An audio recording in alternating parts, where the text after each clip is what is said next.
Welcome to the Sleep Library, a place where timeless stories whisper you to sleep.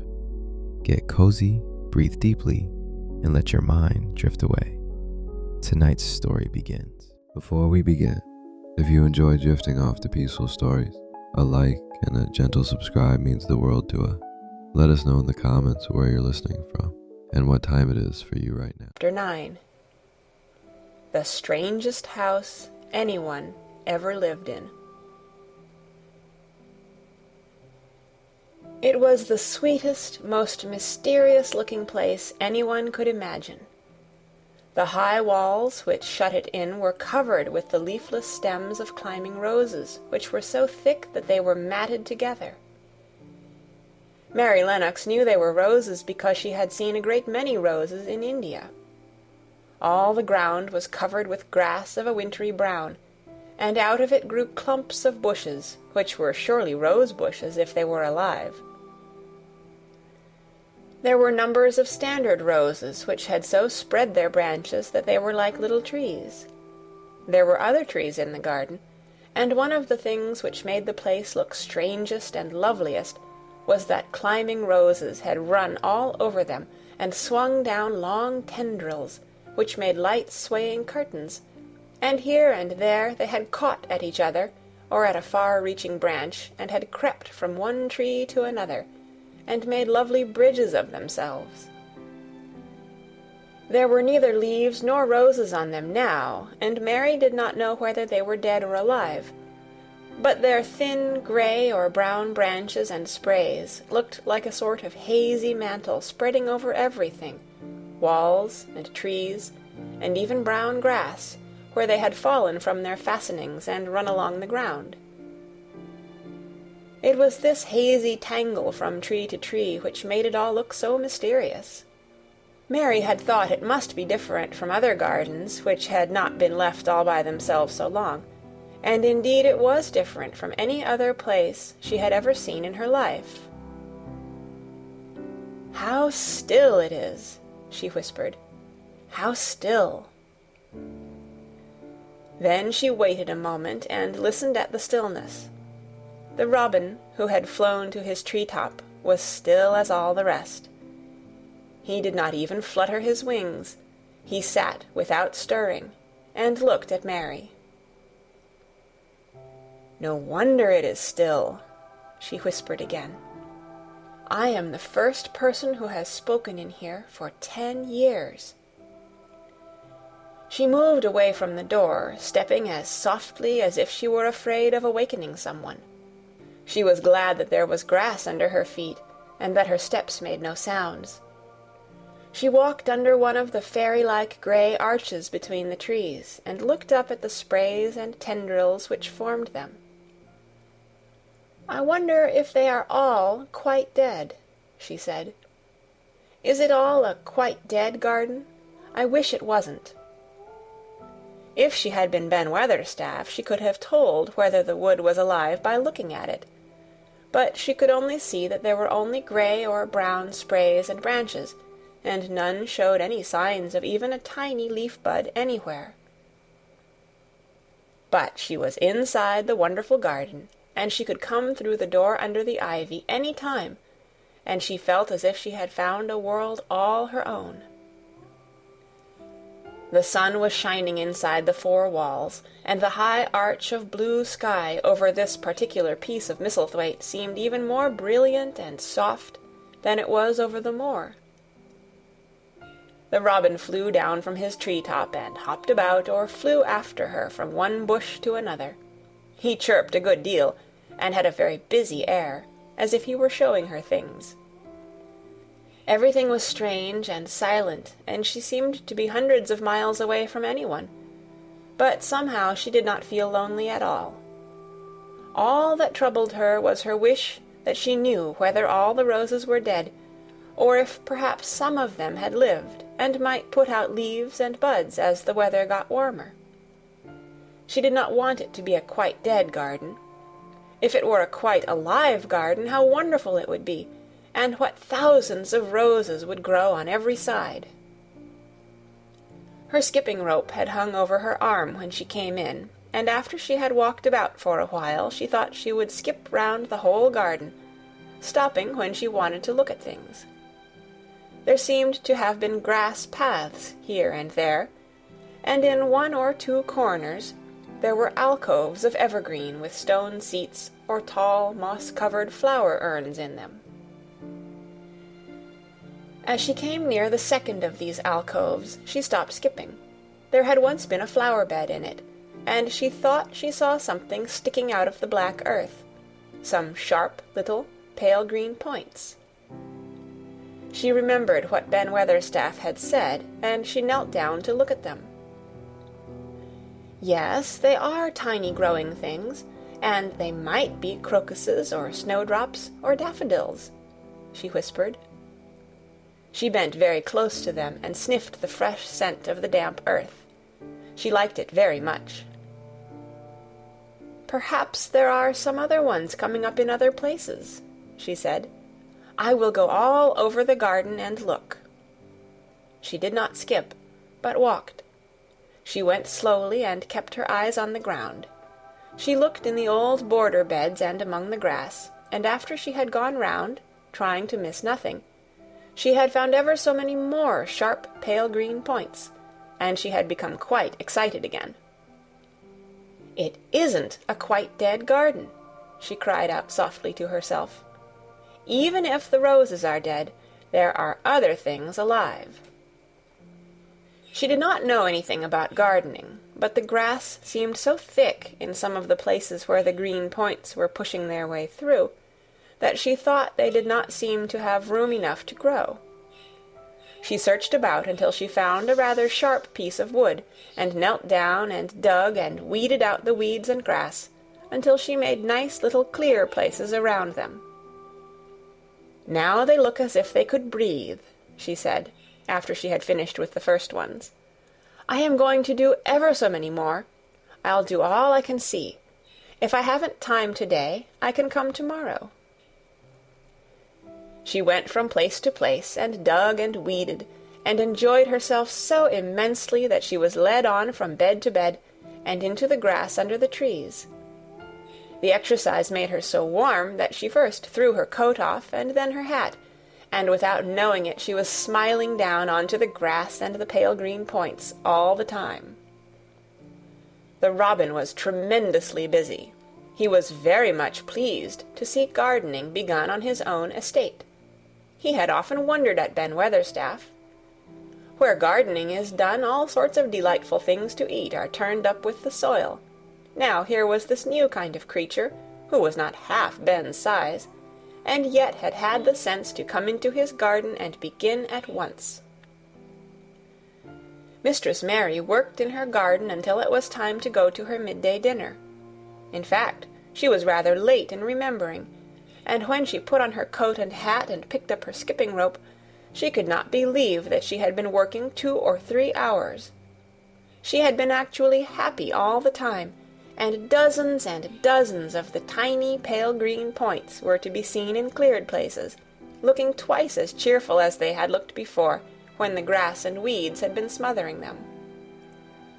I shall come back this afternoon, she said, looking all round at her new kingdom, and speaking to the trees and the rose bushes, as if they heard her. Then she ran lightly across the grass and pushed open the slow old door and slipped through it under the ivy. She had such red cheeks and such bright eyes, and ate such a dinner that Martha was delighted. 2 pieces o' meat and 2 helps o' rice puddin', she said. Mother will be pleased when I tell her what the skippin' rope's done for thee. In the course of her digging with her pointed stick, Mistress Mary had found herself digging up a sort of white root, rather like an onion. She had put it back in its place and patted the earth carefully down on it, and just now she wondered if Martha could tell her what it was. Martha, she said, what are those white roots that look like onions? They're bulbs, answered Martha. Lots of spring flowers grow from 'em. The very little ones are snowdrops and crocuses, and the big ones are narcissuses and jonquils and daffodowndillies.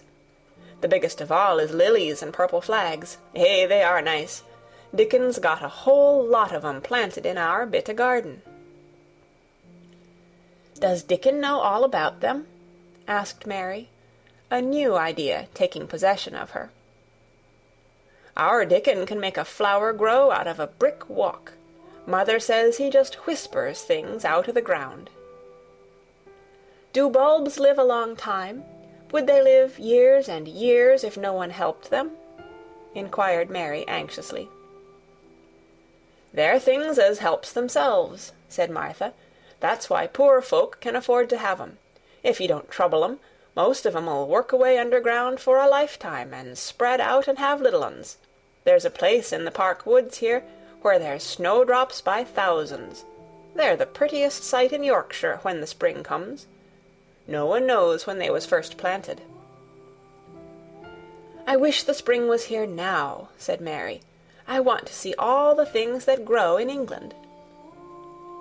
She had finished her dinner and gone to her favorite seat on the hearthrug. I wish I had a little spade," she said. "Whatever does thou want a spade for?" asked Martha, laughing. "Art thou going to take to diggin'? I must tell mother that, too." Mary looked at the fire and pondered a little. She must be careful if she meant to keep her secret kingdom. She wasn't doing any harm, but if Mr. Craven found out about the open door he would be fearfully angry and get a new key and lock it up forevermore. She really could not bear that. "This is such a big, lonely place," she said slowly, as if she were turning matters over in her mind. "The house is lonely, and the park is lonely, and the gardens are lonely. So many places seem shut up. I never did many things in India, but there were more people to look at, natives and soldiers marching by, and sometimes bands playing, and my ayah told me stories.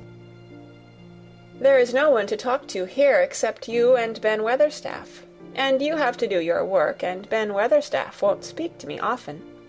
I thought if I had a little spade, I could dig somewhere as he does, and I might make a little garden, if he would give me some seeds."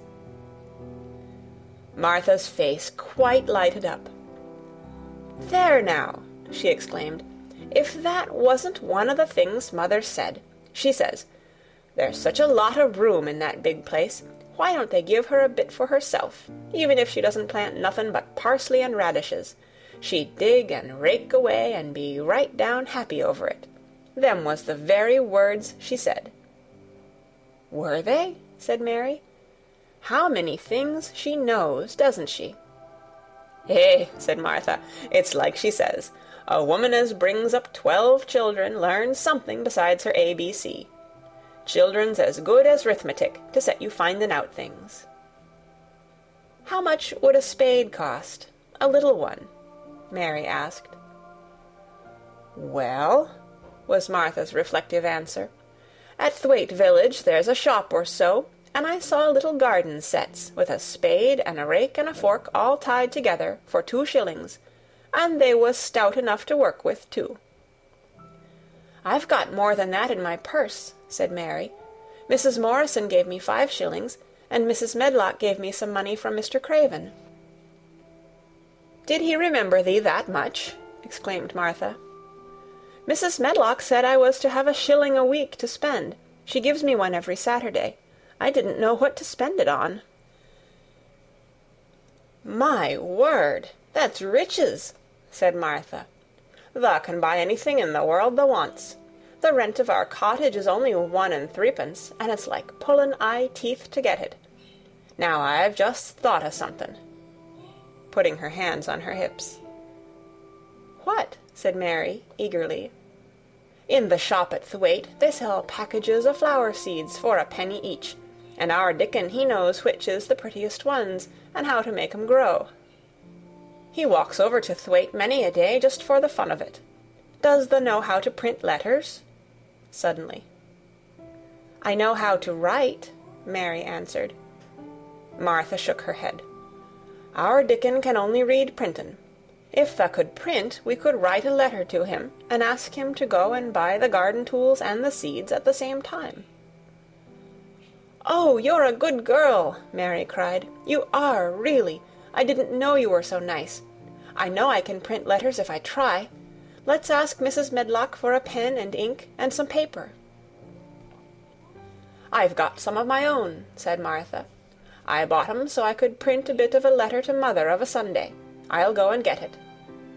She ran out of the room, and Mary stood by the fire and twisted her thin little hands together with sheer pleasure. "If I have a spade," she whispered, "I can make the earth nice and soft and dig up weeds. If I have seeds and can make flowers grow, the garden won't be dead at all. It will come alive." She did not go out again that afternoon, because when Martha returned with her pen and ink and paper, she was obliged to clear the table and carry the plates and dishes downstairs, and when she got into the kitchen Mrs. Medlock was there and told her to do something, so Mary waited for what seemed to her a long time before she came back. Then it was a serious piece of work to write to Dickon. Mary had been taught very little because her governesses had disliked her too much to stay with her. She could not spell particularly well, but she found that she could print letters when she tried. This was the letter Martha dictated to her. "My dear Dickon, this comes hoping to find you well as it leaves me at present. Miss Mary has plenty of money, and will you go to Thwaite and buy her some flower seeds and a set of garden tools to make a flower bed. Pick the prettiest ones and easy to grow, because she has never done it before and lived in India, which is different. Give my love to Mother and every one of you. Miss Mary is going to tell me a lot more, so that on my next day out you can hear about elephants and camels and gentlemen going hunting lions and tigers. Your loving sister, Martha Phoebe Sowerby. We'll put the money in the envelope, and I'll get the butcher boy to take it in his cart. He's a great friend of Dickon's," said Martha. "How shall I get the things when Dickon buys them?" "He'll bring 'em to you himself. He'll like to walk over this way." "Oh!" exclaimed Mary. "Then I shall see him. I never thought I should see Dickon." "Does thou want to see him?" asked Martha suddenly, for Mary had looked so pleased. "Yes, I do. I never saw a boy foxes and crows loved. I want to see him very much." Martha gave a little start, as if she remembered something. "Now to think," she broke out. "To think o' me forgetting that there, and I thought I was going to tell you first thing this morning. I asked Mother, and she said she'd ask Mrs. Medlock her own self." "Do you mean—" Mary began. "What I said Tuesday. Ask her if you might be driven over to our cottage some day, and have a bit of Mother's hot oat cake and butter, and a glass of milk." It seemed as if all the interesting things were happening in one day. To think of going over the moor in the daylight and when the sky was blue. To think of going into the cottage which held 12 children. "Does she think Mrs. Medlock would let me go?" she asked, quite anxiously. "Aye, she thinks she would. She knows what a tidy woman Mother is, and how clean she keeps the cottage." "If I went, I should see your mother as well as Dickon," said Mary, thinking it over and liking the idea very much. "She doesn't seem to be like the mothers in India." Her work in the garden and the excitement of the afternoon ended by making her feel quiet and thoughtful. Martha stayed with her until tea-time, but they sat in comfortable quiet and talked very little. But just before Martha went downstairs for the tea-tray, Mary asked a question. "Martha," she said, "has the scullery maid had the toothache again today?" Martha certainly started slightly. "What makes thee ask that?" she said. "Because when I waited so long for you to come back, I opened the door and walked down the corridor to see if you were coming. And I heard that far-off crying again, just as we heard it the other night. There isn't a wind today, so you see it couldn't have been the wind." "Eh," said Martha restlessly, "thou mustn't go walking about in corridors and listening. Mr. Craven would be that there angry, there's no knowing what he'd do." "I wasn't listening," said Mary. "I was just waiting for you, and I heard it. That's 3 times." "My word, there's Mrs. Medlock's bell," said Martha, and she almost ran out of the room. "It's the strangest house anyone ever lived in," said Mary drowsily, as she dropped her head on the cushioned seat of the armchair near her. Fresh air, and digging, and skipping rope had made her feel so comfortably tired that she fell asleep. End of Chapter 9. Read by Kara Schallenberg on January 20th, 2006, in Oceanside, California.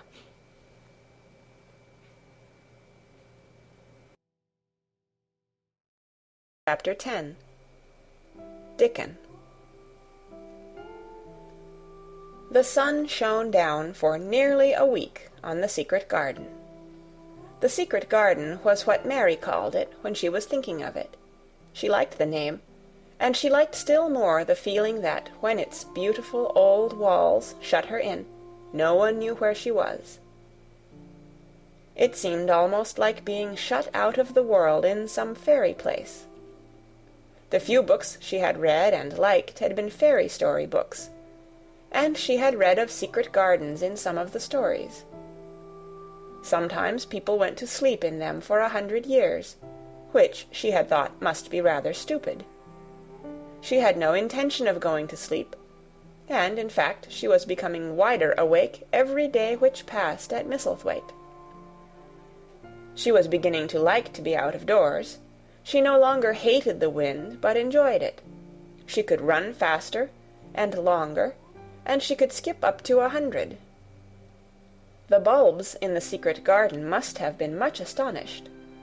Such nice, clear places were made round them, that they had all the breathing space they wanted, and really, if Mistress Mary had known it, they began to cheer up under the dark earth and work tremendously. The sun could get at them and warm them, and when the rain came down it could reach them at once, so they began to feel very much alive. Mary was an odd, determined little person, and now she had something interesting to be determined about, she was very much absorbed indeed. She worked and dug and pulled up weeds steadily, only becoming more pleased with her work every hour instead of tiring of it. It seemed to her like a fascinating sort of play. She found many more of the sprouting pale green points than she had ever hoped to find. They seemed to be starting up everywhere, and each day she was sure she found tiny new ones, some so tiny that they barely peeped above the earth. There were so many that she remembered what Martha had said about the snowdrops by the thousands, and about bulbs spreading and making new ones. These had been left to themselves for 10 years, and perhaps they had spread, like the snowdrops, into thousands. She wondered how long it would be before they showed that they were flowers. Sometimes she stopped digging to look at the garden and try to imagine what it would be like when it was covered with thousands of lovely things in bloom. During that week of sunshine she became more intimate with Ben Weatherstaff. She surprised him several times by seeming to start up beside him as if she sprang out of the earth. The truth was that she was afraid that he would pick up his tools and go away if he saw her coming, so she always walked toward him as silently as possible. But, in fact, he did not object to her as strongly as he had at first. Perhaps he was secretly rather flattered by her evident desire for his elderly company. Then, also, she was more civil than she had been. He did not know that when she first saw him she spoke to him as she would have spoken to a native, and had not known that a cross, sturdy old Yorkshire man was not accustomed to salaam to his masters, and be merely commanded by them to do things. "Thou art like the robin," he said to her one morning when he lifted his head and saw her standing by him. "I never knows when I shall see thee, or which side thou come from." "He's friends with me now," said Mary. "That's like him," snapped Ben Weatherstaff. "Making up to the women folk just for vanity and flightiness. There's nothing he wouldn't do for the sake of showing off and flirting his tail feathers. He's as full o' pride as an egg's full o' meat." He very seldom talked much, and sometimes did not even answer Mary's questions except by a grunt, but this morning he said more than usual. He stood up and rested one hobnailed boot on the top of his spade, while he looked her over. "How long has thou been here?" he jerked out. "I think it's about a month," she answered. "Thou's beginning to do Misselthwaite credit," he said. "Thou's a bit fatter than thou was, and thou's not quite so yeller. Thou looked like a young plucked crow when thou first came into this garden. Thinks I to myself, I never set eyes on an uglier, sourer-faced young un." Mary was not vain, and as she had never thought much of her looks, she was not greatly disturbed. "I know I'm fatter," she said. "My stockings are getting tighter. They used to make wrinkles. There's the robin, Ben Weatherstaff." There, indeed, was the robin, and she thought he looked nicer than ever. His red waistcoat was as glossy as satin, and he flirted his wings and tail and tilted his head and hopped about with all sorts of lively graces. He seemed determined to make Ben Weatherstaff admire him, but Ben was sarcastic. "Aye, there thou art," he said. "Thou can put up with me for a bit sometimes when thou's got no one better. Thou's been reddening up thy waistcoat and polishing thy feathers this 2 weeks.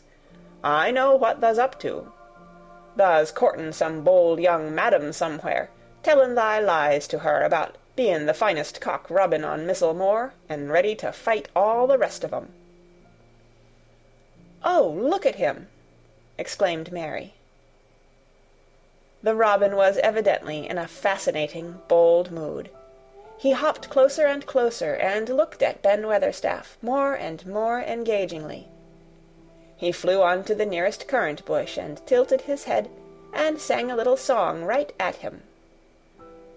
"Thou think'st thou'll get over me by doing that," said Ben, wrinkling his face up in such a way that Mary felt sure he was trying not to look pleased. "Thou think'st no one can stand out against thee, that's what thou think'st." The robin spread his wings. Mary could scarcely believe her eyes. He flew right up to the handle of Ben Weatherstaff's spade, and alighted on the top of it. Then the old man's face wrinkled itself slowly into a new expression. He stood still, as if he were afraid to breathe, as if he would not have stirred for the world, lest his robin should start away. He spoke quite in a whisper. "Well, I'm danged," he said, as softly as if he were saying something quite different. "Thou does know how to get at a chap, thou does. Thou's fair unearthly, thou's so knowing." And he stood without stirring, almost without drawing his breath, until the robin gave another flirt to his wings and flew away. Then he stood looking at the handle of the spade as if there might be magic in it, and then he began to dig again, and said nothing for several minutes. But because he kept breaking into a slow grin now and then, Mary was not afraid to talk to him. "Have you a garden of your own?" she asked. "No, I'm bachelor and lodge with Martin at the gate." "If you had one," said Mary, "what would you plant?" "Cabbages and taters and onions." "But if you wanted to make a flower garden," persisted Mary, "what would you plant?" "Bulbs and sweet-smelling things, but mostly roses." Mary's face lighted up. "Do you like roses?" she said. Ben Weatherstaff rooted up a weed and threw it aside before he answered. Well, yes, I do. I was learned that by a young lady I was gardener to. She had a lot in a place she was fond of, and she loved 'em like they was children, or robins. I've seen her bend over and kiss 'em. He dragged out another weed and scowled at it. That were as much as 10 year ago. Where is she now? Asked Mary, much interested. Heaven, he answered, and drove his spade deep into the soil. According to what parson says. What happened to the roses? Mary asked again, more interested than ever. They was left to themselves. Mary was becoming quite excited. Did they quite die? Do roses quite die when they are left to themselves? She ventured. Well, I'd got to like 'em, and I liked her, and she liked 'em, Ben Weatherstaff admitted reluctantly. Once or twice a year I'd go and work at 'em a bit, prune 'em and dig about the roots. They run wild, but they was in rich soil, so some of 'em lived.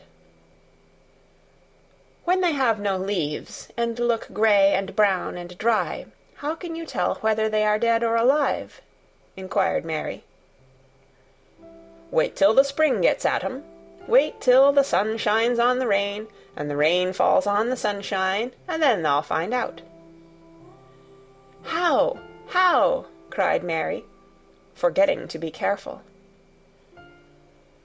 Look along the twigs and branches, and if thou see a bit of a brown lump swellin' here and there, watch it after the warm rain, and see what happens.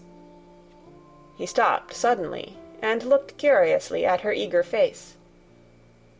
Why does thou care so much about roses and such, all of a sudden? He demanded. Mistress Mary felt her face grow red. She was almost afraid to answer. I want to play that I have a garden of my own, she stammered. There is nothing for me to do. I have nothing, and no one. Well, said Ben Weatherstaff slowly as he watched her. That's true, thou hasn't. He said it in such an odd way that Mary wondered if he was actually a little sorry for her. She had never felt sorry for herself. She had only felt tired and cross, because she disliked people and things so much. But now the world seemed to be changing and getting nicer. If no one found out about the secret garden, she should enjoy herself always. She stayed with him for 10 or 15 minutes longer, and asked him as many questions as she dared. He answered every one of them in his queer, grunting way, and he did not seem really cross, and did not pick up his spade and leave her. He said something about roses just as she was going away, and it reminded her of the ones he had said he had been fond of.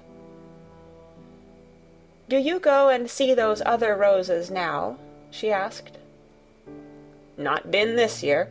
My rheumatics has made me too stiff in the joints.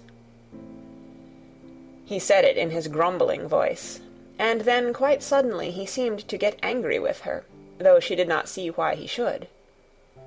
Now look here, he said sharply. Don't thou ask so many questions. Thou art the worst wench for asking questions I've ever come across. Get thee gone and play thee. I've done talking for today.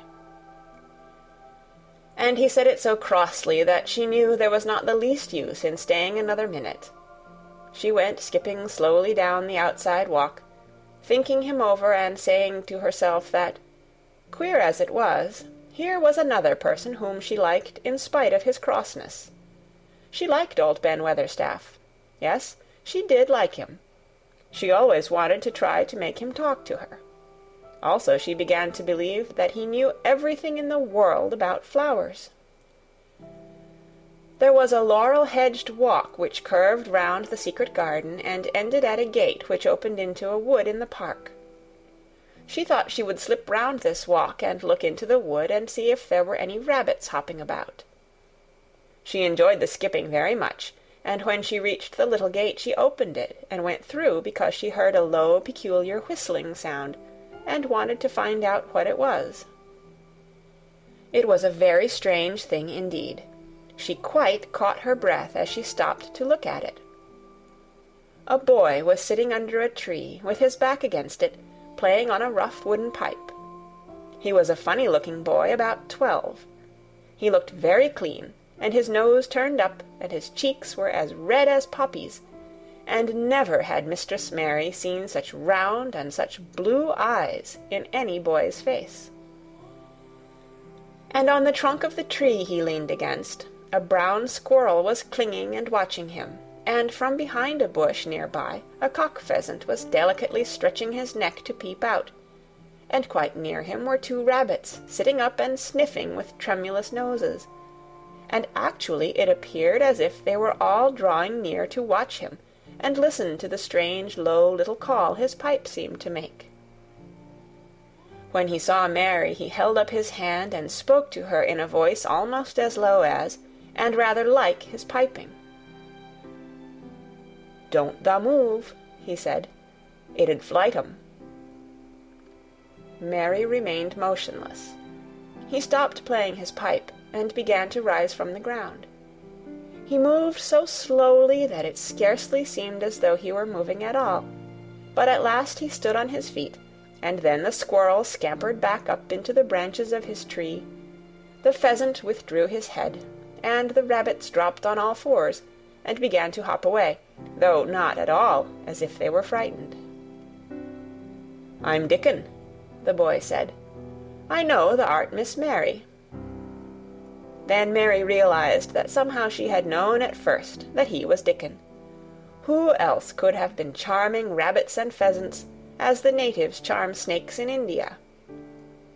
He had a wide, red, curving mouth, and his smile spread all over his face. "I got up slow," he explained, "because if thou makes a quick move, it startles 'em. A body has to move gentle and speak low when wild things is about." He did not speak to her as if they had never seen each other before, but as if he knew her quite well. Mary knew nothing about boys, and she spoke to him a little stiffly, because she felt rather shy. "Did you get Martha's letter?" she asked. He nodded his curly, rust-colored head. "That's why I come." He stooped to pick up something which had been lying on the ground beside him when he piped. "I've got the garden tools. There's a little spade, and rake, and a fork and hoe. They are good uns. There's a trowel, too, and the woman in the shop threw in a packet of white poppy, and one a blue larkspur when I bought the other seeds." "Will you show the seeds to me?" Mary said. She wished she could talk as he did. His speech was so quick and easy. It sounded as if he liked her, and was not the least afraid she would not like him, though he was only a common Moor boy, in patched clothes, and with a funny face and a rough, rusty red head. As she came closer to him, she noticed that there was a clean, fresh scent of heather and grass and leaves about him, almost as if he were made of them. She liked it very much, and when she looked into his funny face with the red cheeks and round blue eyes, she forgot that she had felt shy. "Let us sit down on this log and look at them," she said. They sat down, and he took a clumsy little brown paper package out of his coat pocket. He untied the string, and inside there were ever so many neater and smaller packages, with a picture of a flower on each one. "There's a lot of mignonette and poppies," he said. "Mignonette's the sweetest smellin' thing as grows, and it'll grow wherever you cast it, same as poppies will. Them as'll come up and bloom if you just whistle to 'em, them's the nicest of all." He stopped and turned his head quickly, his poppy-cheeked face lighting up. "Where's that robin as is callin' us?" he said. The chirp came from a thick holly bush, bright with scarlet berries, and Mary thought she knew whose it was. "Is it really calling us?" she asked. "Aye," said Dickon, as if it was the most natural thing in the world. He's callin' someone he's friends with. That's same as sayin', 'Here I am. Look at me. I wants a bit of a chat.' There he is in the bush. Whose is he?" "He's Ben Weatherstaff's, but I think he knows me a little," answered Mary. "Aye, he knows thee," said Dickon in his low voice again. "An' he likes thee. He's took thee on. He'll tell me all about thee in a minute." He moved quite close to the bush with the slow movement Mary had noticed before, and then he made a sound almost like the robin's own twitter. The robin listened a few seconds intently, and then answered quite as if he were replying to a question. "Aye, he's a friend o' yours," chuckled Dickon. "Do you think he is?" cried Mary eagerly. She did so want to know. "Do you think he really likes me?" "He wouldn't come near thee if he didn't," answered Dickon. "Birds is rare choosers, and a robin can flout a body worse than a man. See, he's making up to thee now. Cannot thou see a chap, he's sayin'?" And it really seemed as if it must be true. He so sidled and twittered and tilted as he hopped on his bush. "Do you understand everything birds say?" said Mary. Dickon's grin spread until he seemed all wide, red, curving mouth, and he rubbed his rough head. "I think I do, and they think I do," he said. "I've lived on the moor with 'em so long. I've watched 'em break shell, and come out, and fledge, and learn to fly, and begin to sing, till I think I'm one of 'em. Sometimes I think p'raps I'm a bird, or a fox, or a rabbit, or a squirrel, or even a beetle, and I don't know it." He laughed and came back to the log and began to talk about the flower seeds again. He told her what they looked like when they were flowers. He told her how to plant them, and watch them, and feed and water them. "See here," he said suddenly, turning round to look at her. "I'll plant them for thee myself. Where is the garden?" Mary's thin hands clutched each other as they lay on her lap. She did not know what to say, so for a whole minute she said nothing. She had never thought of this. She felt miserable, and she felt as if she went red and then pale. "Thou's got a bit o' garden, hasn't tha?" Dickon said. It was true that she had turned red and then pale. Dickon saw her do it, and as she still said nothing, he began to be puzzled. "Wouldn't they give thee a bit?" he asked. "Hasn't thee got any yet?" She held her hands tighter and turned her eyes toward him. "I don't know anything about boys," she said slowly.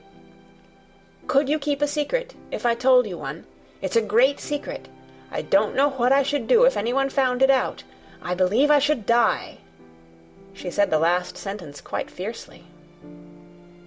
Dickon looked more puzzled than ever, and even rubbed his hand over his rough head again, but he answered quite good-humoredly.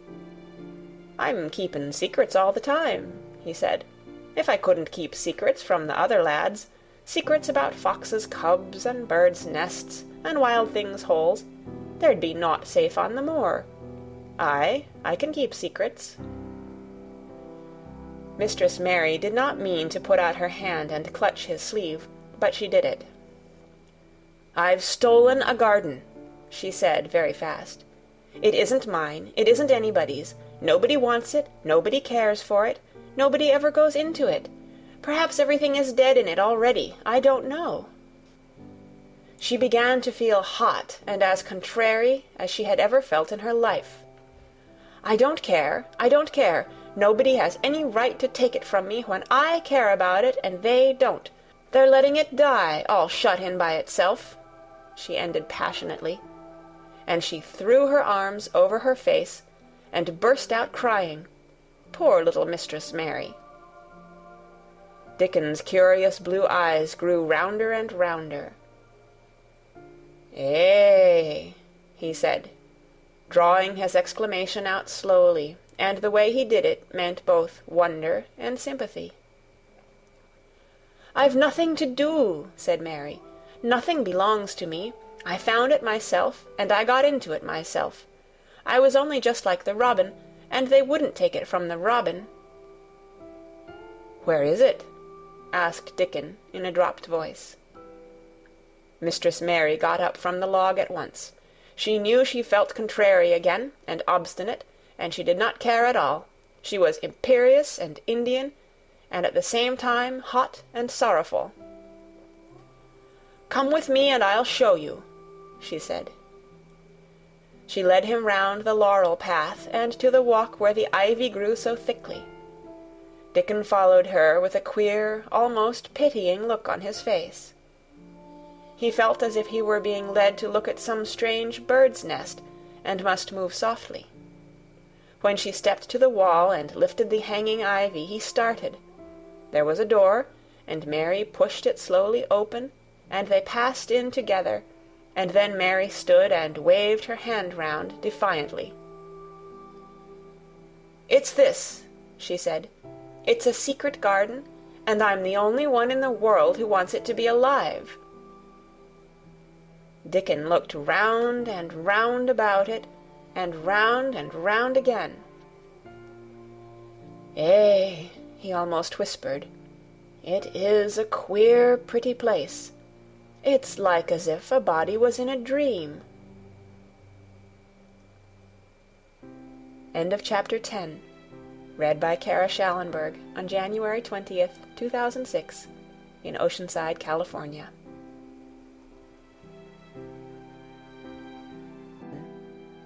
The Nest of the Missel Thrush. For 2 or 3 minutes he stood looking round him, while Mary watched him, and then he began to walk about softly, even more lightly than Mary had walked the first time she had found herself inside the 4 walls. His eyes seemed to be taking in everything, the gray trees with the gray creepers climbing over them and hanging from their branches, the tangle on the walls and among the grass, the evergreen alcoves with the stone seats and tall flower urns standing in them. "I never thought I'd see this place," he said at last, in a whisper. "Did you know about it?" asked Mary. She had spoken aloud, and he made a sign to her. "We must talk low," he said, "or someone'll hear us and wonder what's to do in here." "Oh, I forgot," said Mary, feeling frightened and putting her hand quickly against her mouth. "Did you know about the garden?" she asked again, when she had recovered herself. Dickon nodded. "Martha told me there was one as no one ever went inside," he answered. "Us used to wonder what it was like." He stopped and looked round at the lovely gray tangle about him, and his round eyes looked queerly happy. "Eh, the nests as'll be here come springtime," he said. "It'd be the safest nestin' place in England, no one never comin' near, and tangles o' trees and roses to build in. I wonder all the birds on the moor don't build here." Mistress Mary put her hand on his arm again, without knowing it. "Will there be roses?" she whispered. "Can you tell? I thought perhaps they were all dead." "Eh, no, not them, not all of 'em," he answered. "Look here."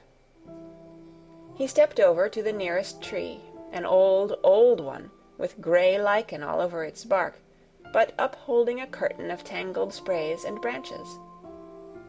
He took a thick knife out of his pocket and opened one of its blades.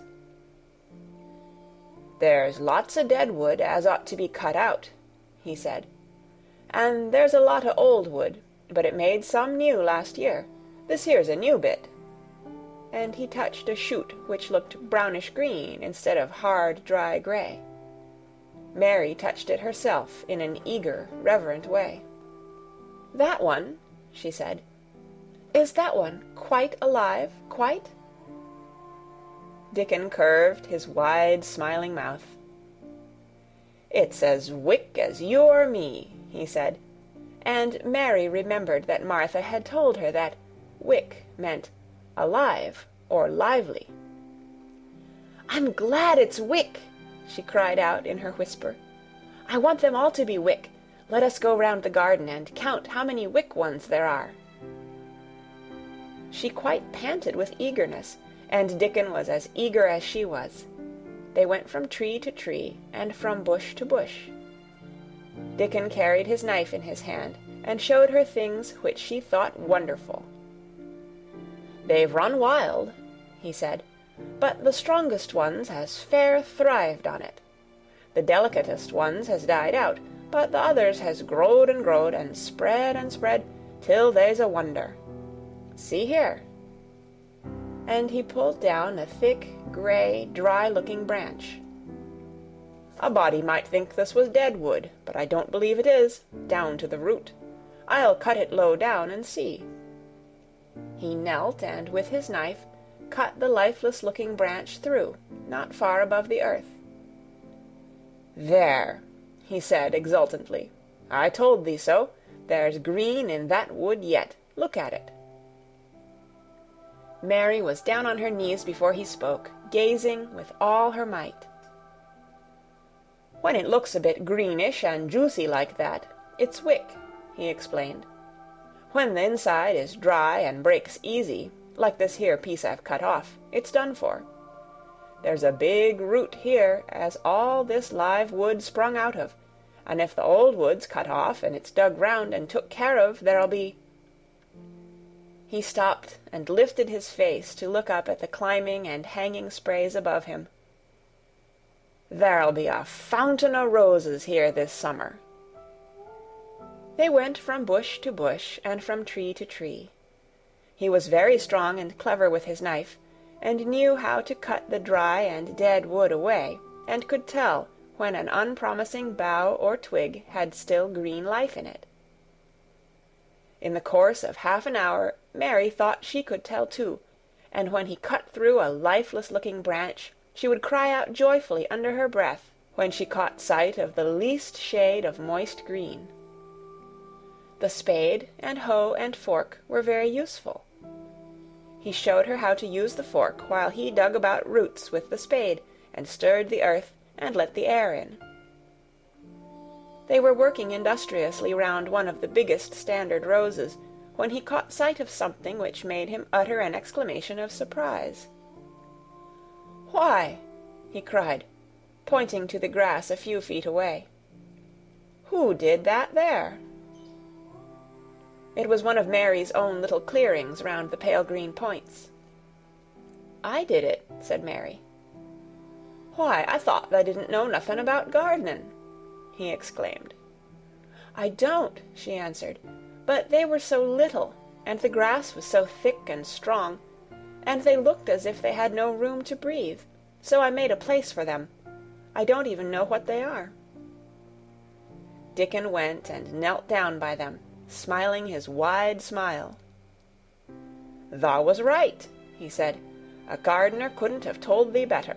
They'll grow now like Jack's beanstalk. They're crocuses and snowdrops, and these here is narcissuses," turning to another patch. "And here's daffydowndillys. They will be a sight." He ran from one clearing to another.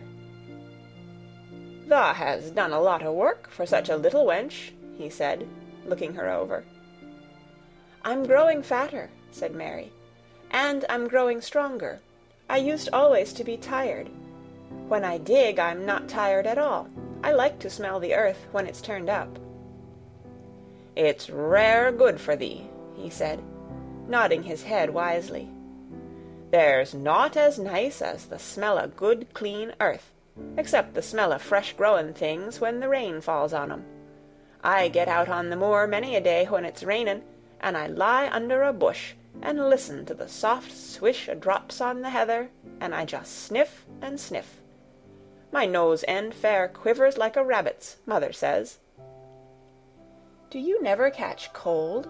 inquired Mary, gazing at him wonderingly. She had never seen such a funny boy, or such a nice one. "Not me," he said, grinning. "I never catched cold since I was born. I wasn't brought up nesh enough. I've chased about the moor in all weathers, same as the rabbits does. Mother says I've sniffed up too much fresh air for 12 year to ever get to sniffin' with cold. I'm as tough as a whitethorn knobstick." He was working all the time he was talking, and Mary was following him and helping him with her fork or the trowel. "There's a lot of work to do here," he said once, looking about quite exultantly. "Will you come again and help me to do it?" Mary begged. "I'm sure I can help too. I can dig and pull up weeds, and do whatever you tell me. Oh, do come, Dickon." "I'll come every day if thou wants me, rain or shine," he answered stoutly. "It's the best fun I ever had in my life, shut in here and wakening up a garden." "If you will come," said Mary, "if you will help me to make it alive, I don't know what I'll do," she ended helplessly. What could you do for a boy like that? "I'll tell thee what thou'll do," said Dickon, with his happy grin. "Thou'll get fat, and thou'll get as hungry as a young fox, and thou'll learn how to talk to the robin same as I do. We'll have a lot of fun." He began to walk about, looking up in the trees and at the walls and bushes with a thoughtful expression. "I wouldn't want to make it look like a gardener's garden, all clipped and spick and span, would you?" he said. "It's nicer like this, with things runnin' wild and swingin' and catchin' hold of each other." "Don't let's make it tidy," said Mary anxiously. "It wouldn't seem like a secret garden if it was tidy." Dickon stood rubbing his rusty red head with a rather puzzled look. "It's a secret garden, sure enough," he said, "but seems like someone besides the robin must have been in it since it was shut up 10 year ago." "But the door was locked and the key was buried," said Mary. "No one could get in." "That's true," he answered. "It's a queer place. Seems to me as if there'd been a bit o' prunin' done here and there, later than 10 year ago." "But how could it have been done?" said Mary. He was examining a branch of a standard rose, and he shook his head. "Aye, how could it?" he murmured, "with the door locked and the key buried?" Mistress Mary always felt that, however many years she lived, she should never forget that first morning when her garden began to grow. Of course, it did seem to begin to grow for her that morning. When Dickon began to clear places to plant seeds, she remembered what Basil had sung at her when he wanted to tease her. "Are there any flowers that look like bells?" she inquired. "Lilies o' the valley does," he answered, digging away with the trowel. "And there's Canterbury bells and campanulas." "Let's plant some," said Mary. "There's lilies o' the valley here already. I saw 'em. They'll have growed too close, and we'll have to separate 'em, but there's plenty. The other ones takes 2 years to bloom from seed, but I can bring you some bits o' plants from our cottage garden. Why does thou want 'em?"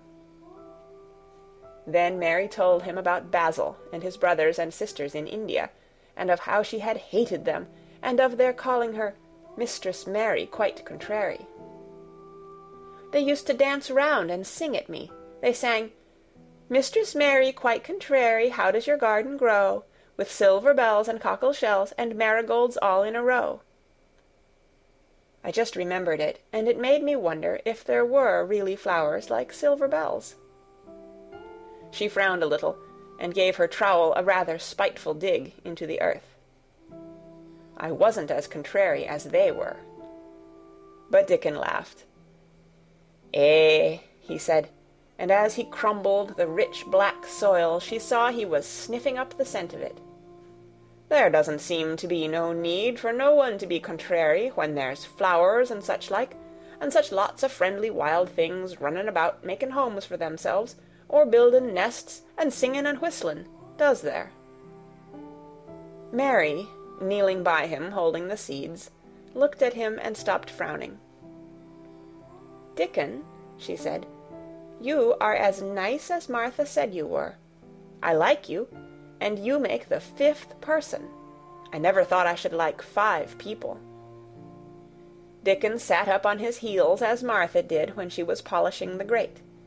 He did look funny and delightful, Mary thought, with his round blue eyes and red cheeks and happy-looking turned-up nose. "Only 5 folk as the likes," he said. "Who is the other 4? "Your mother and Martha," Mary checked them off on her fingers, "and the Robin and Ben Weatherstaff." Dickon laughed so that he was obliged to stifle the sound by putting his arm over his mouth. "I know thou thinks I'm a queer lad," he said, "but I think thou art the queerest little lass I ever saw." Then Mary did a strange thing. She leaned forward and asked him a question she had never dreamed of asking anyone before. And she tried to ask it in Yorkshire, because that was his language, and in India a native was always pleased if you knew his speech. "Does thou like me?" she said. "Eh," he answered heartily, "that I does. I likes thee wonderful, and so does the robin, I do believe." "That's 2 then," said Mary. "That's 2 for me." And then they began to work harder than ever, and more joyfully. Mary was startled and sorry when she heard the big clock in the courtyard strike the hour of her midday dinner. "I shall have to go," she said mournfully, "and you will have to go too, won't you?" Dickon grinned. "My dinner's easy to carry about with me," he said. "Mother always lets me put a bit of something in my pocket."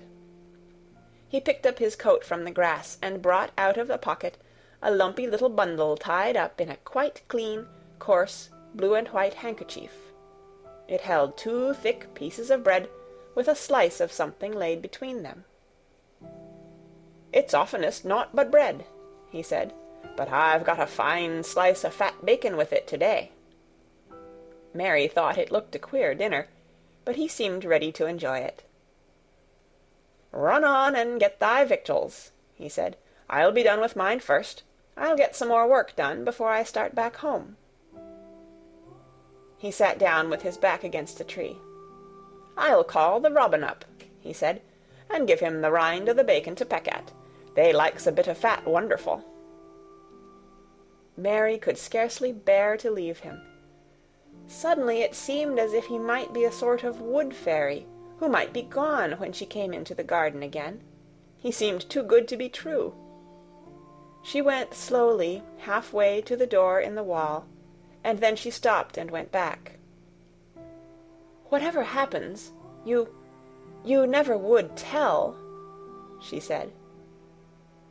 His poppy-colored cheeks were distended with his first big bite of bread and bacon, but he managed to smile encouragingly. "If thou was a missel thrush, and showed me where thy nest was, does thou think I'd tell anyone? Not me," he said. "Thou art as safe as a missel thrush."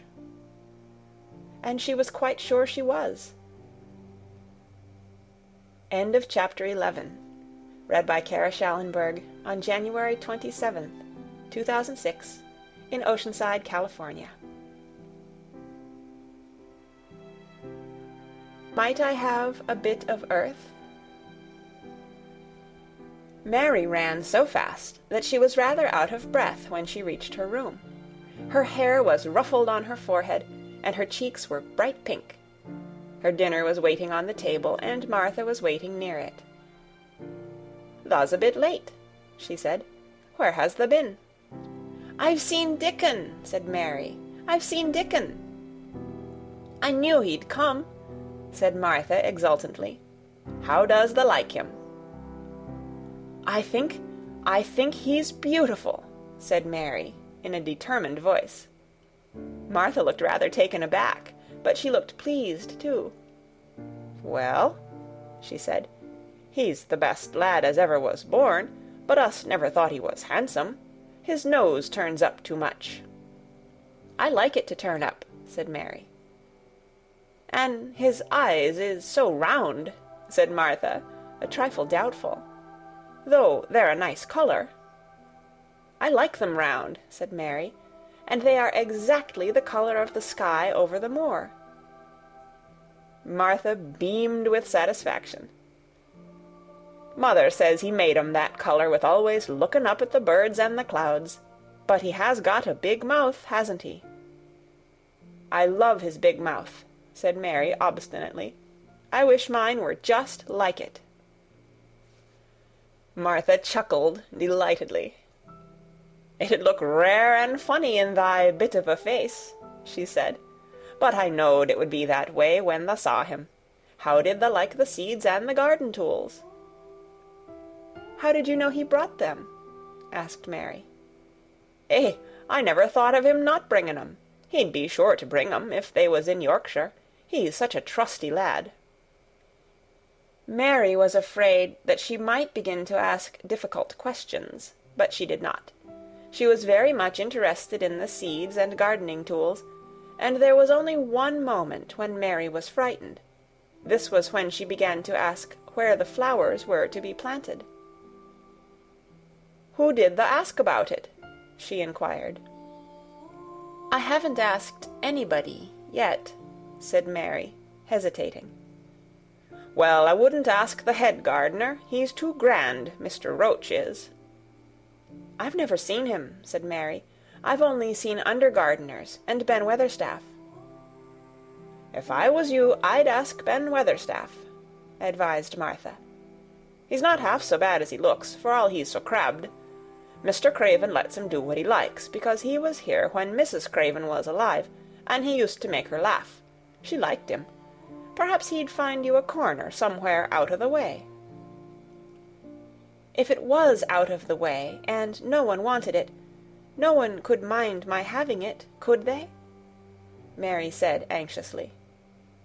"There wouldn't be no reason," answered Martha. "You wouldn't do no harm." Mary ate her dinner as quickly as she could, and when she rose from the table she was going to run to her room to put on her hat again, but Martha stopped her. "I've got something to tell you," she said. "I thought I'd let you eat your dinner first. Mr. Craven came back this morning, and I think he wants to see you." Mary turned quite pale. "Oh," she said, "why? He didn't want to see me when I came. I heard Pitcher say he didn't." "Well," explained Martha, "Mrs. Medlock says it's because o' mother. She was walking to Thwaite village, and she met him. She'd never spoke to him before, but Mrs. Craven had been to our cottage 2 or 3 times.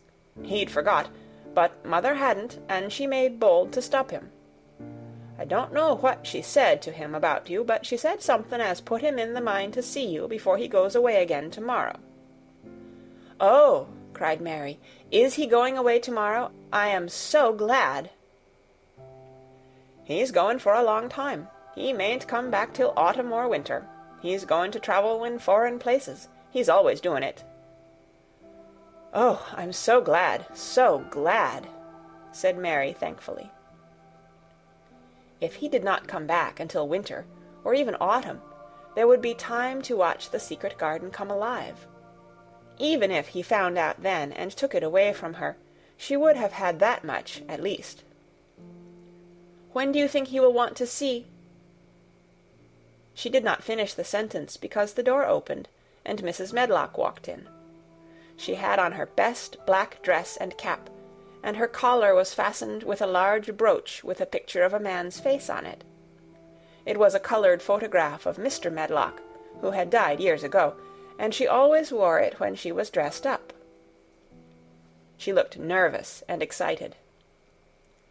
"Your hair's rough," she said quickly. "Go and brush it. Martha, help her to slip on her best dress. Mr. Craven sent me to bring her to him in his study." All the pink left Mary's cheeks. Her heart began to thump, and she felt herself changing into a stiff, plain, silent child again. She did not even answer Mrs. Medlock, but turned and walked into her bedroom, followed by Martha. She said nothing while her dress was changed, and her hair brushed, and after she was quite tidy, she followed Mrs. Medlock down the corridors in silence. What was there for her to say? She was obliged to go and see Mr. Craven, and he would not like her, and she would not like him. She knew what he would think of her. She was taken to a part of the house she had not been into before. At last Mrs. Medlock knocked at a door, and when some one said, "Come in," they entered the room together. A man was sitting in an armchair before the fire, and Mrs. Medlock spoke to him. "This is Miss Mary, sir," she said. "You can go and leave her here. I will ring for you when I want you to take her away," said Mr. Craven. When she went out and closed the door, Mary could only stand waiting, a plain little thing, twisting her thin hands together. She could see that the man in the chair was not so much a hunchback as a man with high, rather crooked shoulders, and he had black hair streaked with white. He turned his head over his high shoulders and spoke to her. "Come here," he said. Mary went to him. He was not ugly. His face would have been handsome if it had not been so miserable. He looked as if the sight of her worried and fretted him, and as if he did not know what in the world to do with her. "Are you well?" he asked. "Yes," answered Mary. "Do they take good care of you?" "Yes." He rubbed his forehead fretfully as he looked her over. "You are very thin," he said. "I am getting fatter," Mary answered in what she knew was her stiffest way. What an unhappy face he had! His black eyes seemed as if they scarcely saw her, as if they were seeing something else, and he could hardly keep his thoughts upon her. "I forgot you," he said. "How could I remember you? I intended to send you a governess or a nurse or someone of that sort, but I forgot." "Please," began Mary, "please," and then the lump in her throat choked her. "What do you want to say?" he inquired. I am too big for a nurse," said Mary, "and please, please don't make me have a governess yet." He rubbed his forehead again and stared at her. "That was what the Sowerby woman said," he muttered absent-mindedly. Then Mary gathered a scrap of courage. Is she Martha's mother?" she stammered. "Yes, I think so," he replied. "She knows about children," said Mary. "She has 12. She knows." He seemed to rouse himself. "What do you want to do?" "I want to play out of doors," Mary answered, hoping that her voice did not tremble. "I never liked it in India. It makes me hungry here, and I am getting fatter." He was watching her. "Mrs. Sowerby said it would do you good. Perhaps it will," he said. "She thought you had better get stronger before you had a governess." "It makes me feel strong when I play, and the wind comes over the moor," argued Mary. "Where do you play?" he asked next. "Everywhere," gasped Mary. "Martha's mother sent me a skipping rope. I skip and run, and I look about to see if things are beginning to stick up out of the earth. I don't do any harm."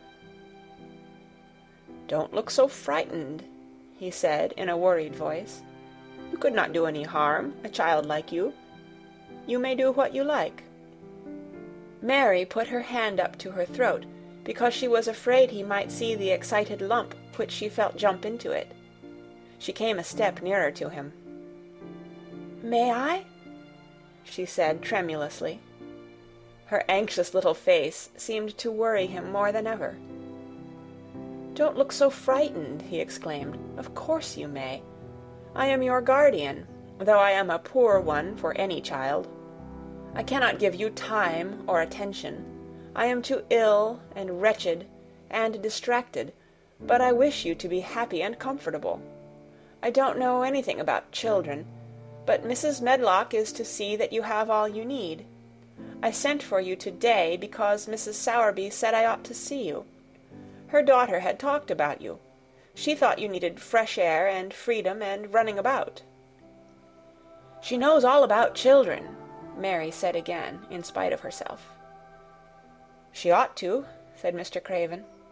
"I thought her rather bold to stop me on the moor, but she said Mrs. Craven had been kind to her." It seemed hard for him to speak his dead wife's name. "She is a respectable woman. Now I have seen you, I think she said sensible things. Play out of doors as much as you like. It's a big place, and you may go where you like, and amuse yourself as you like. Is there anything you want?" As if a sudden thought had struck him.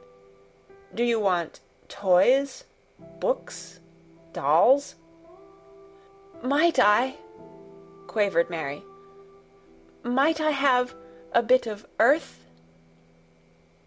In her eagerness she did not realize how queer the words would sound, and that they were not the ones she had meant to say. Mr. Craven looked quite startled. "Earth?" he repeated. "What do you mean?" "To plant seeds in, to make things grow, to see them come alive," Mary faltered. He gazed at her a moment, and then passed his hand quickly over his eyes. "Do you care about gardens so much?" he said slowly. "I didn't know about them in India," said Mary. "I was always ill and tired, and it was too hot. I sometimes made little beds in the sand and stuck flowers in them. But here it is different." Mr. Craven got up and began to walk slowly across the room. "A bit of earth," he said to himself, and Mary thought that somehow she must have reminded him of something. When he stopped and spoke to her, his dark eyes looked almost soft and kind. "You can have as much earth as you want," he said. "You remind me of someone else who loved the earth and things that grow. When you see a bit of earth you want," with something like a smile, "take it, child, and make it come alive." "May I take it from anywhere, if it's not wanted?" "Anywhere," he answered. "There, you must go now. I am tired." He touched the bell to call to Mrs. Medlock. "Good-bye. I shall be away all summer." Mrs. Medlock came so quickly that Mary thought she must have been waiting in the corridor. "Mrs. Medlock," Mr. Craven said to her, "now I have seen the child, I understand what Mrs. Sowerby meant. She must be less delicate before she begins lessons. Give her simple, healthy food. Let her run wild in the garden. Don't look after her too much. She needs liberty and fresh air and romping about.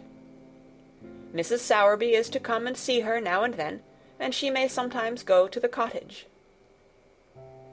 Mrs. Medlock looked pleased. She was relieved to hear that she need not look after Mary too much. She had felt her a tiresome charge, and had indeed seen as little of her as she dared. In addition to this, she was fond of Martha's mother. "Thank you, sir," she said. "Susan Sowerby and me went to school together, and she's as sensible and good-hearted a woman as you'd find in a day's walk. I never had any children myself, and she's had 12, and there never was healthier or better ones. Miss Mary can get no harm from them. I'd always take Susan Sowerby's advice about children myself. She's what you might call healthy-minded, if you understand me." "I understand," Mr. Craven answered. "Take Miss Mary away now, and send Pitcher to me." When Mrs. Medlock left her at the end of her own corridor, Mary flew back to her room. She found Martha waiting there. Martha had, in fact, hurried back after she had removed the dinner service. "I can have my garden!" cried Mary. "I may have it where I like. I am not going to have a governess for a long time. Your mother is coming to see me, and I may go to your cottage. He says a little girl like me could not do any harm, and I may do what I like, anywhere." "Eh," said Martha delightedly. "That was nice of him, wasn't it?" "Martha," said Mary solemnly, "he is really a nice man, only his face is so miserable, and his forehead is all drawn together." She ran as quickly as she could to the garden. She had been away so much longer than she had thought she should, and she knew Dickon would have to set out early on his 5-mile walk. When she slipped through the door under the ivy, she saw he was not working where she had left him. The gardening tools were laid together under a tree. She ran to them, looking all round the place, but there was no Dickon to be seen. He had gone away, and the secret garden was empty, except for the robin, who had just flown across the wall and sat on a standard rose bush watching her. "He's gone," she said woefully. "Oh, was he only a wood fairy?" Something white fastened to the standard rose bush caught her eye. It was a piece of paper. In fact, it was a piece of the letter she had printed for Martha to send to Dickon. It was fastened on the bush with a long thorn, and in a minute she knew Dickon had left it there. There were some roughly printed letters on it, and a sort of picture. At first she could not tell what it was. Then she saw it was meant for a nest, with a bird sitting on it. Underneath were the printed letters, and they said, "I will come back." End of chapter 12. Read by Kara Schallenberg on January 27th, 2006, in Oceanside, California.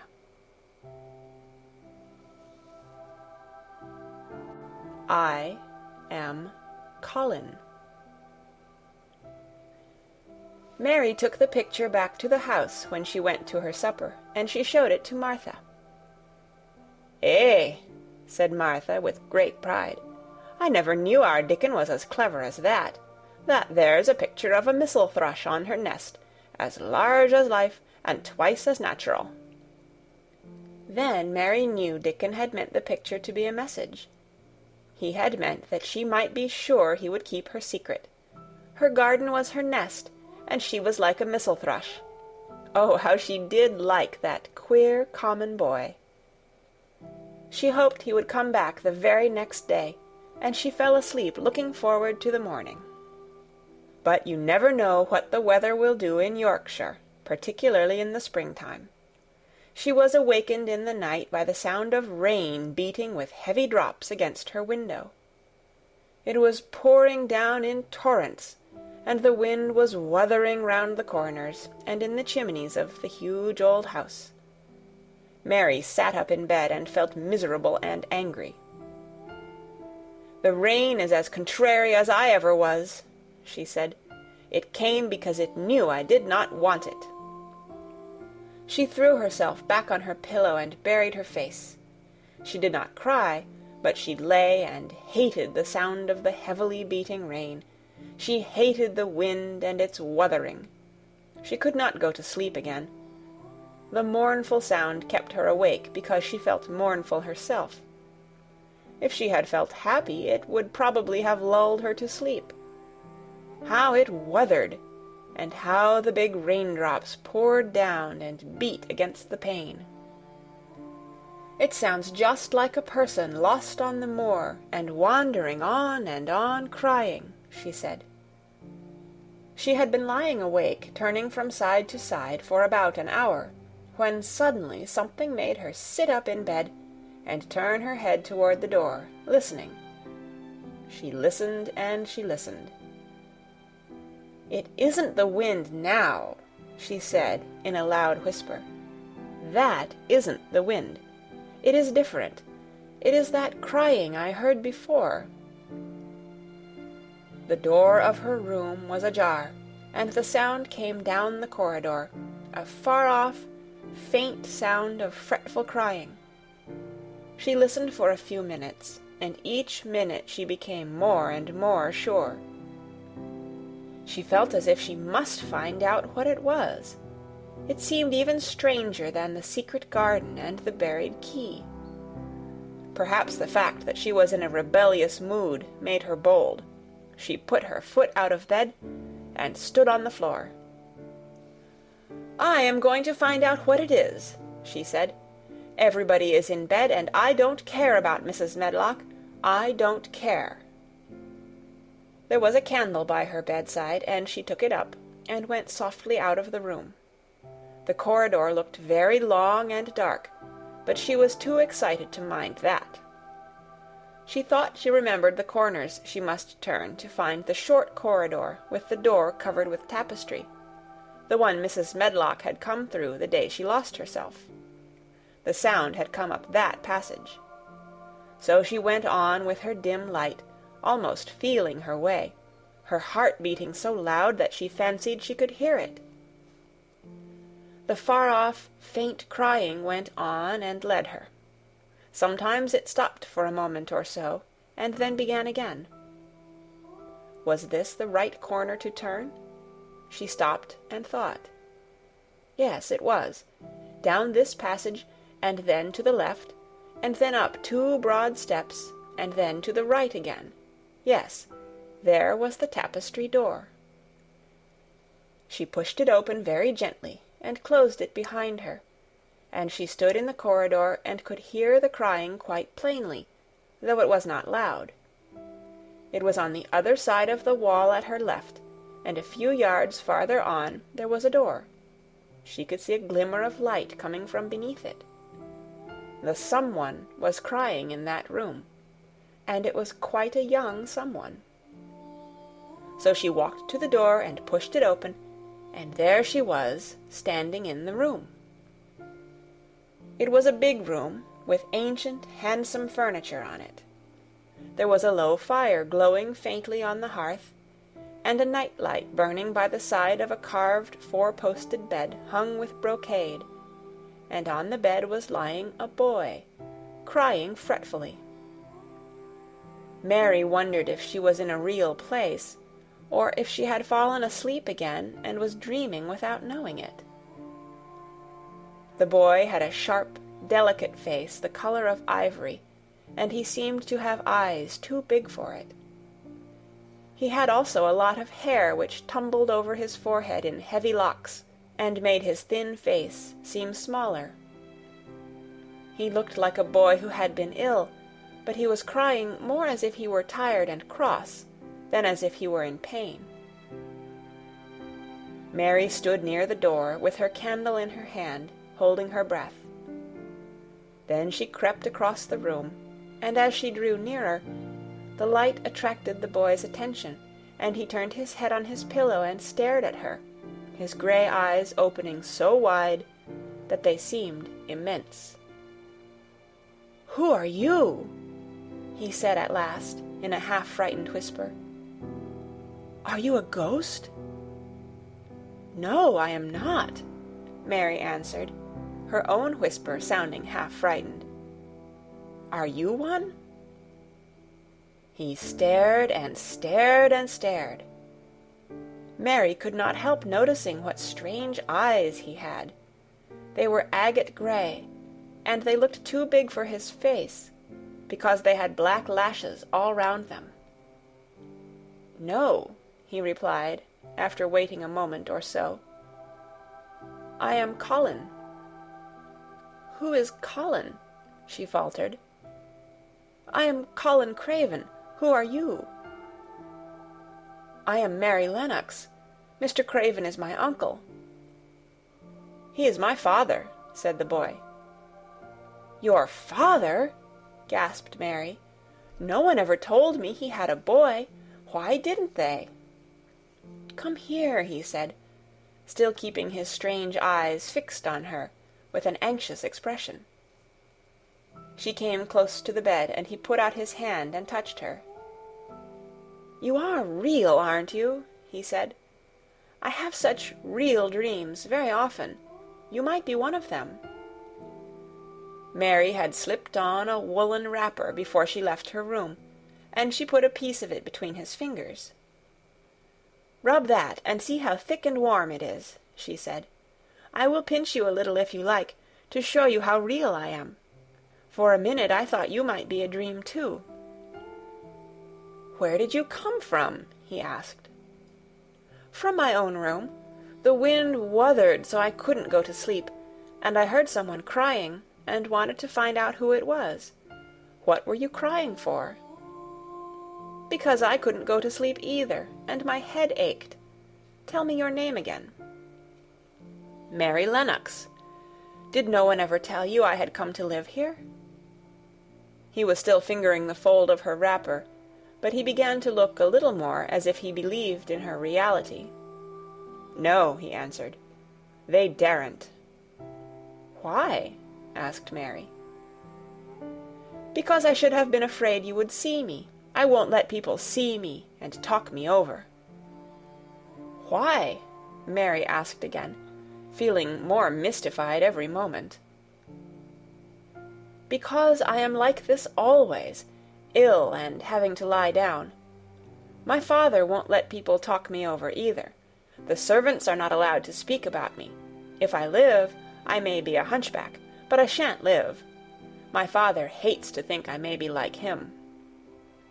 "Oh, what a queer house this is," Mary said. "What a queer house. Everything is a kind of secret.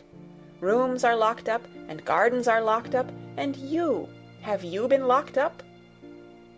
"No, I stay in this room because I don't want to be moved out of it. It tires me too much." "Does your father come and see you?" Mary ventured. "Sometimes. Generally when I am asleep. He doesn't want to see me." "Why?" Mary could not help asking again. A sort of angry shadow passed over the boy's face. "My mother died when I was born, and it makes him wretched to look at me. He thinks I don't know, but I've heard people talking. He almost hates me." "He hates the garden because she died," said Mary, half speaking to herself.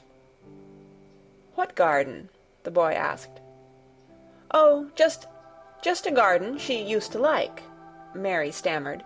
"Have you been here always?" "Nearly always. Sometimes I have been taken to places at the seaside, but I won't stay because people stare at me. I used to wear an iron thing to keep my back straight, but a grand doctor came from London to see me, and said it was stupid.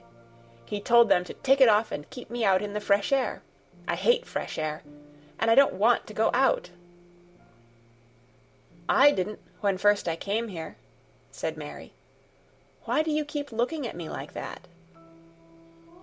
"Because of the dreams that are so real," he answered rather fretfully. "Sometimes when I open my eyes I don't believe I'm awake." "We're both awake," said Mary. She glanced round the room with its high ceiling and shadowy corners and dim firelight. "It looks quite like a dream, and it's the middle of the night, and everybody in the house is asleep. Everybody but us. We are wide awake." "I don't want it to be a dream," the boy said restlessly. Mary thought of something all at once. "If you don't like people to see you," she began, "do you want me to go away?" He still held the fold of her wrapper, and he gave it a little pull. "No," he said. "I should be sure you were a dream if you went. If you are real, sit down on that big footstool and talk. I want to hear about you." Mary put down her candle on the table near the bed, and sat down on the cushioned stool. She did not want to go away at all. She wanted to stay in the mysterious hidden-away room, and talk to the mysterious boy. "What do you want me to tell you?" she said. He wanted to know how long she had been at Misselthwaite. He wanted to know which corridor her room was on. He wanted to know what she had been doing, if she disliked the moor as he disliked it, where she had lived before she came to Yorkshire. She answered all these questions and many more, and he lay back on his pillow and listened. He made her tell him a great deal about India and about her voyage across the ocean. She found out that because he had been an invalid, he had not learned things as other children had. One of his nurses had taught him to read when he was quite little, and he was always reading and looking at pictures in splendid books. Though his father rarely saw him when he was awake, he was given all sorts of wonderful things to amuse himself with. He never seemed to have been amused, however. He could have anything he asked for, and was never made to do anything he did not like to do. "Everyone is obliged to do what pleases me," he said indifferently. "It makes me ill to be angry. No one believes I shall live to grow up."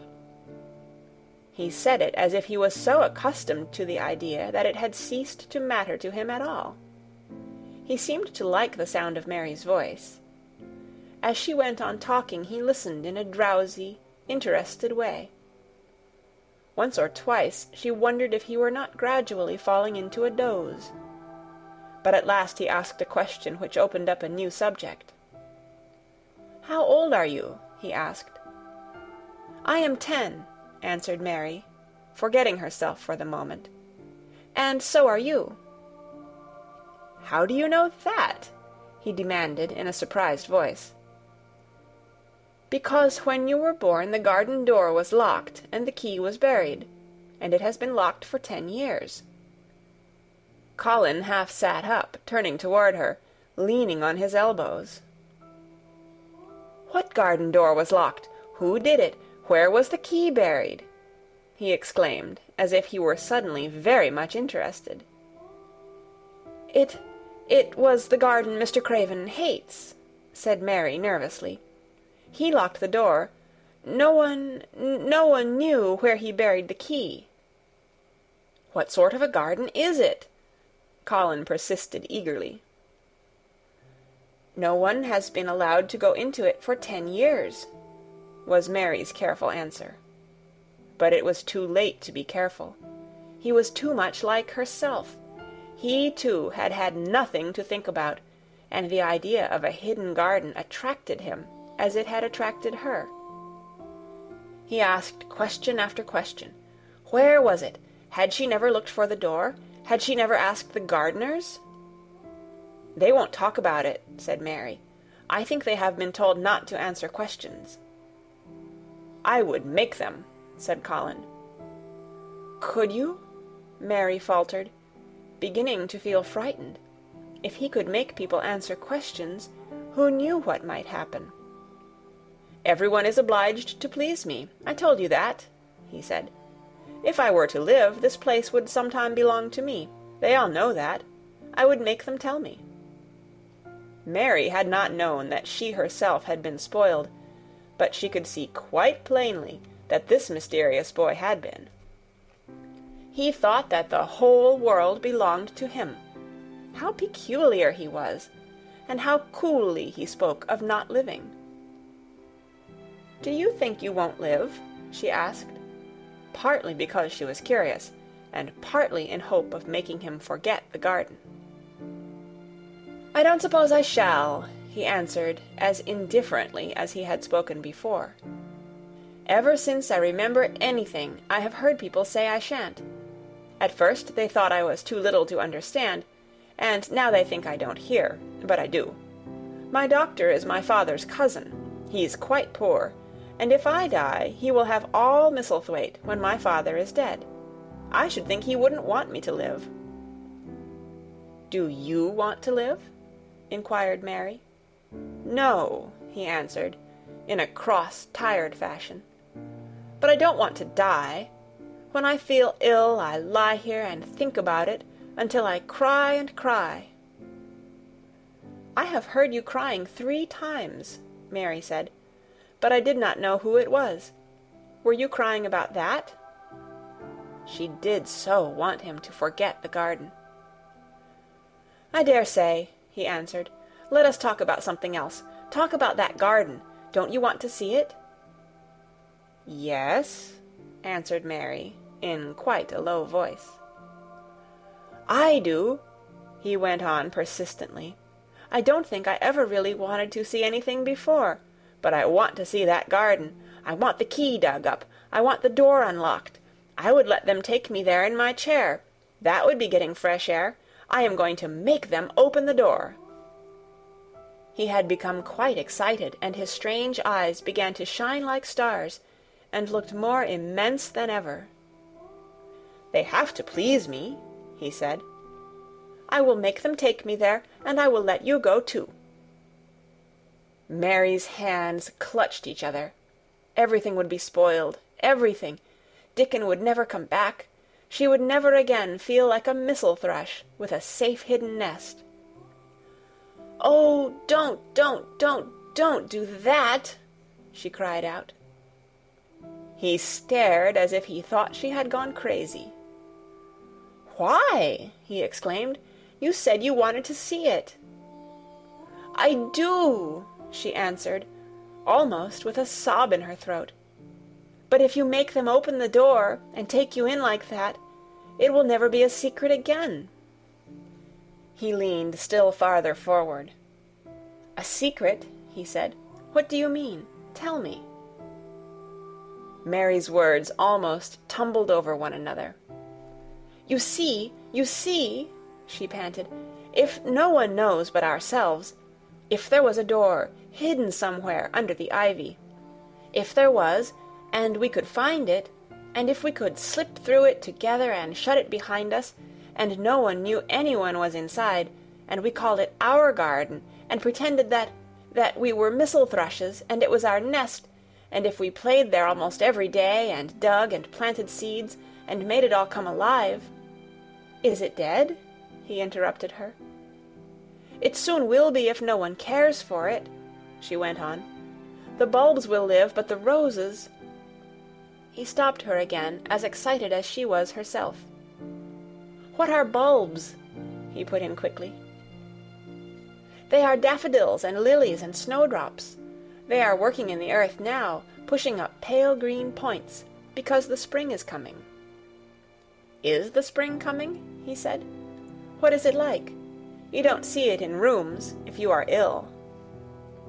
"It is the sun shining on the rain, and the rain falling on the sunshine, and things pushing up and working under the earth," said Mary.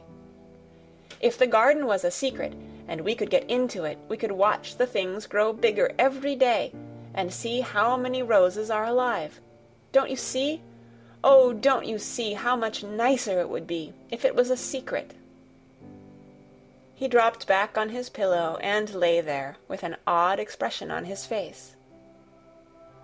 "I never had a secret," he said, "except that one about not living to grow up. They don't know I know that, so it is a sort of secret, but I like this kind better." "If you won't make them take you to the garden," pleaded Mary, "perhaps, I feel almost sure I can find out how to get in sometime, and then, if the doctor wants you to go out in your chair, and if you can always do what you want to do, perhaps we might find some boy who would push you, and we could go alone, and it would always be a secret garden." "I should like that," he said very slowly, his eyes looking dreamy. "I should like that. I should not mind fresh air in a secret garden." Mary began to recover her breath and feel safer, because the idea of keeping the secret seemed to please him. She felt almost sure that if she kept on talking, and could make him see the garden in his mind as she had seen it, he would like it so much that he could not bear to think that everybody might tramp into it when they chose. "I'll tell you what I think it would be like if we could go into it," she said. "It has been shut up so long, things have grown into a tangle, perhaps." He lay quite still and listened, while she went on talking about the roses which might have clambered from tree to tree and hung down, about the many birds which might have built their nests there because it was so safe. And then she told him about the robin and Ben Weatherstaff, and there was so much to tell about the robin, and it was so easy and safe to talk about it, that she ceased to be afraid. The robin pleased him so much that he smiled until he looked almost beautiful, and at first Mary had thought that he was even plainer than herself, with his big eyes and heavy locks of hair. "I did not know birds could be like that," he said. "But if you stay in a room, you never see things. What a lot of things you know! I feel as if you had been inside that garden." She did not know what to say, so she did not say anything. He evidently did not expect an answer, and the next moment he gave her a surprise. "I am going to let you look at something," he said. "Do you see that rose-colored silk curtain hanging on the wall over the mantelpiece?" Mary had not noticed it before, but she looked up and saw it. It was a curtain of soft silk, hanging over what seemed to be some picture. "Yes," she answered. "There is a cord hanging from it," said Colin. "Go and pull it." Mary got up, much mystified, and found the cord. When she pulled it, the silk curtain ran back on rings, and when it ran back, it uncovered a picture. It was the picture of a girl with a laughing face. She had bright hair tied up with a blue ribbon, and her gay, lovely eyes were exactly like Colin's unhappy ones, agate gray, and looking twice as big as they really were because of the black lashes all round them. "She is my mother," said Colin complainingly. "I don't see why she died. Sometimes I hate her for doing it." "How queer," said Mary.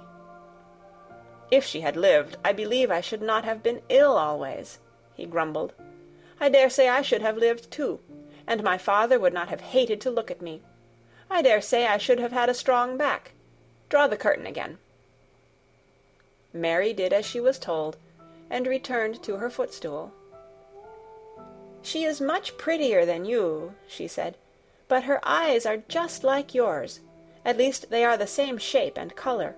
Why is the curtain drawn over her?" He moved uncomfortably.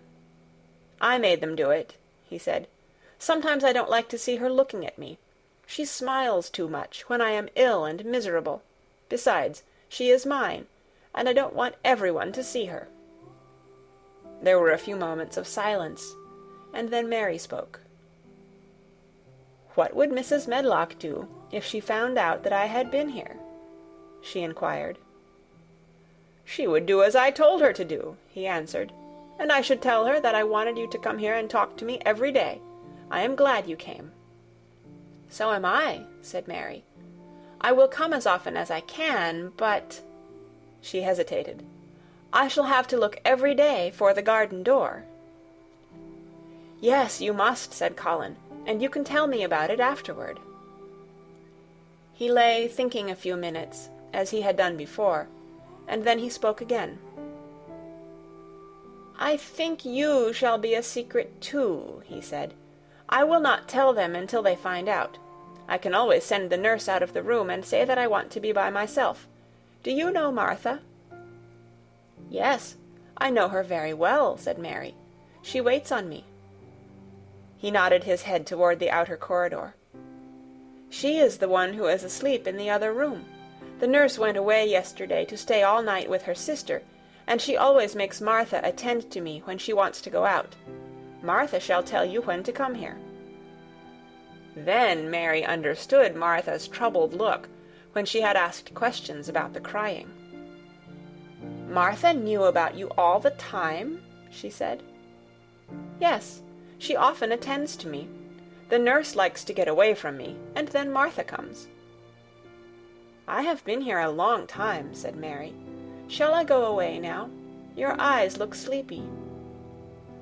"I wish I could go to sleep before you leave me," he said rather shyly.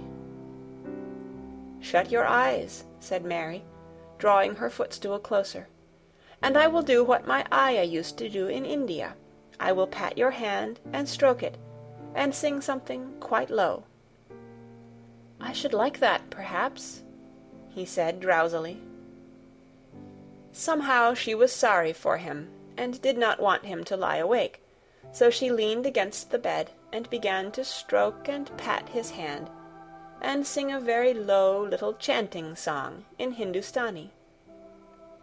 "That is nice," he said, more drowsily still, and she went on chanting and stroking, but when she looked at him again, his black lashes were lying close against his cheeks, for his eyes were shut, and he was fast asleep.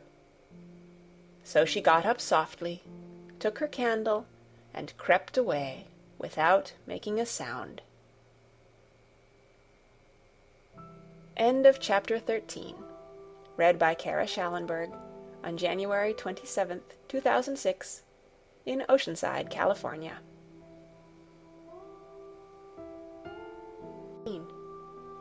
A young Rajah. The moor was hidden in mist when the morning came, and the rain had not stopped pouring down. There could be no going out of doors. Martha was so busy that Mary had no opportunity of talking to her, but in the afternoon she asked her to come and sit with her in the nursery. She came bringing the stocking she was always knitting when she was doing nothing else. "What's the matter with thee?" she asked as soon as they sat down. "Thou looks as if tha'd something to say." I have found out what the crying was," said Mary. Martha let her knitting drop on her knee and gazed at her with startled eyes. "Thou hasn't," she exclaimed. "Never." "I heard it in the night," Mary went on, "and I got up and went to see where it came from. It was Colin. I found him." Martha's face became red with fright. "Eh, Miss Mary," she said, half crying. "Thou shouldn't have done it, thou shouldn't. Thou'll get me in trouble. I never told thee nothing about him, but thou'll get me in trouble. I shall lose my place, and what'll mother do?" "You won't lose your place," said Mary. "He was glad I came. We talked, and he said he was glad I came." "Was he?" cried Martha. "Art thou sure? Thou doesn't know what he's like when anything vexes him. He's a big lad to cry like a baby, but when he's in a passion he'll fair scream just to frighten us. He knows us daren't call our souls our own." "He wasn't vexed," said Mary.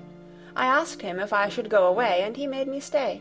He asked me questions, and I sat on a big footstool, and talked to him about India, and about the robin and gardens. He wouldn't let me go. He let me see his mother's picture. Before I left him, I sang him to sleep." Martha fairly gasped with amazement.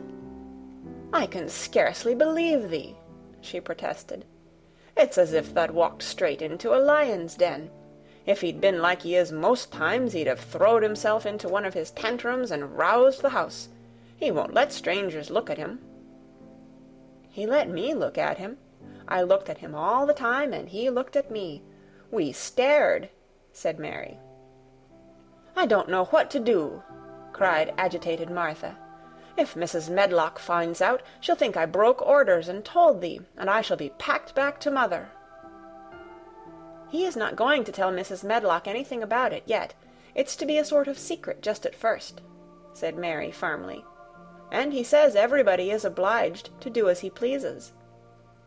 "Aye, that's true enough, the bad lad," sighed Martha, wiping her forehead with her apron.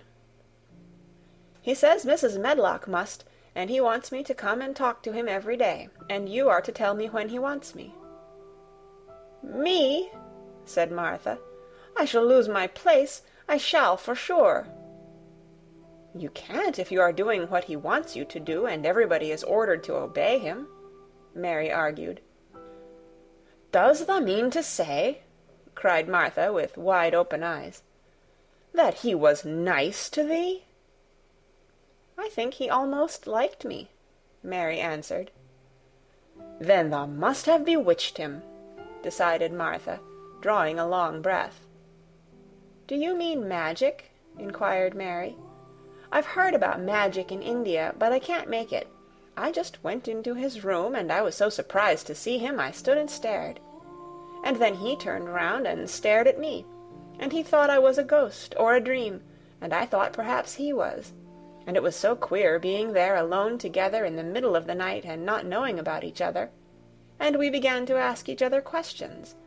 And when I asked him if I must go away, he said I must not." "The world's comin' to an end," gasped Martha. "What is the matter with him?" asked Mary. "Nobody knows for sure and certain," said Martha. "Mr. Craven went off his head like when he was born. The doctors thought he'd have to be put in asylum. It was because Mrs. Craven died, like I told you. He wouldn't set eyes on the baby. He just raved and said it'd be another hunchback like him, and it'd better die." "Is Colin a hunchback?" Mary asked. "He didn't look like one." "He isn't yet," said Martha, "but he began all wrong. Mother said that there was enough trouble and raging in the house to set any child wrong. They was afraid his back was weak, and they've always been taking care of it, keeping him lying down and not letting him walk. Once they made him wear a brace, but he fretted so he was downright ill. Then a big doctor came to see him and made them take it off. He talked to the other doctor quite rough, in a polite way. He said there'd been too much medicine and too much letting him have his own way." "I think he's a very spoiled boy," said Mary. "He's the worst young nowt as ever was," said Martha. "I won't say as he hasn't been ill a good bit. He's had coughs and colds that's nearly killed him 2 or 3 times. Once he had rheumatic fever, and once he had typhoid. Mrs. Smedlock did get a fright then. He'd been out of his head, and she was talking to the nurse, thinking he didn't know nothing, and she said, 'He'll die this time sure enough, and best thing for him and for everybody.' And she looked at him, and there he was with his big eyes open, staring at her as sensible as she was herself. She didn't know what happened, but he just stared at her and says, 'You give me some water and stop talking.'" "Do you think he will die?" asked Mary. "Mother says there's no reason why any child should live that gets no fresh air and doesn't do nothing but lie on his back and read picture books and take medicine. He's weak and hates the trouble of being taken out of doors, and he gets cold so easy he says it makes him ill." Mary sat and looked at the fire. "I wonder," she said slowly, "if it would not do him good to go out into a garden and watch things growing. It did me good." "One of the worst fits he ever had," said Martha, "was one time they took him out where the roses is by the fountain. He'd been reading in a paper about people getting something he called rose cold, and he began to sneeze and said he'd got it, and then a new gardener as didn't know the rules passed by and looked at him curious. He threw himself into a passion and said he'd looked at him because he was going to be a hunchback. He cried himself into a fever and was ill all night." "If he ever gets angry at me, I'll never go and see him again," said Mary. "He'll have thee if he wants thee," said Martha. "Thou may as well know that at the start." Very soon afterward a bell rang, and she rolled up her knitting. "I dare say the nurse wants me to stay with him a bit," she said. "I hope he's in a good temper." She was out of the room about 10 minutes, and then she came back with a puzzled expression. "Well, thou has bewitched him," she said. "He's up on his sofa with his picture books. He's told the nurse to stay away until 6 o'clock. I'm to wait in the next room. The minute she was gone, he called me to him and says, 'I want Mary Lennox to come and talk to me, and remember you're not to tell anyone. You better go as quick as you can.'" Mary was quite willing to go quickly. She did not want to see Colin as much as she wanted to see Dickon, but she wanted to see him very much. There was a bright fire on the hearth when she entered his room, and in the daylight she saw it was a very beautiful room indeed.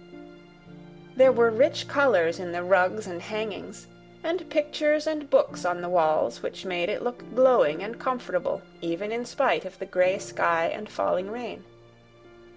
Colin looked rather like a picture himself. He was wrapped in a velvet dressing-gown, and sat against a big brocaded cushion. He had a red spot on each cheek. "Come in," he said. "I've been thinking about you all morning." "I've been thinking about you, too," answered Mary. "You don't know how frightened Martha is. She says Mrs. Medlock will think she told me about you, and then she will be sent away." He frowned. "Go and tell her to come here," he said. "She is in the next room." Mary went and brought her back. Poor Martha was shaking in her shoes. Colin was still frowning. "Have you to do what I please, or have you not?" he demanded. "I have to do what you please, sir," Martha faltered, turning quite red. "Has Medlock to do what I please?"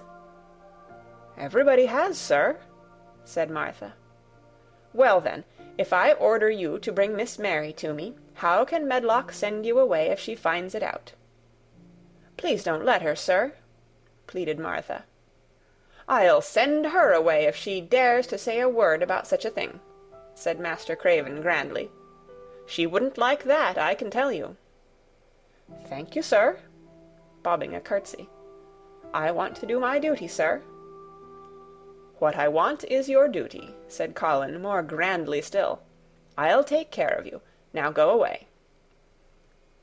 When the door closed behind Martha, Colin found Mistress Mary gazing at him as if he had set her wondering. "Why do you look at me like that?" he asked her. "What are you thinking about?"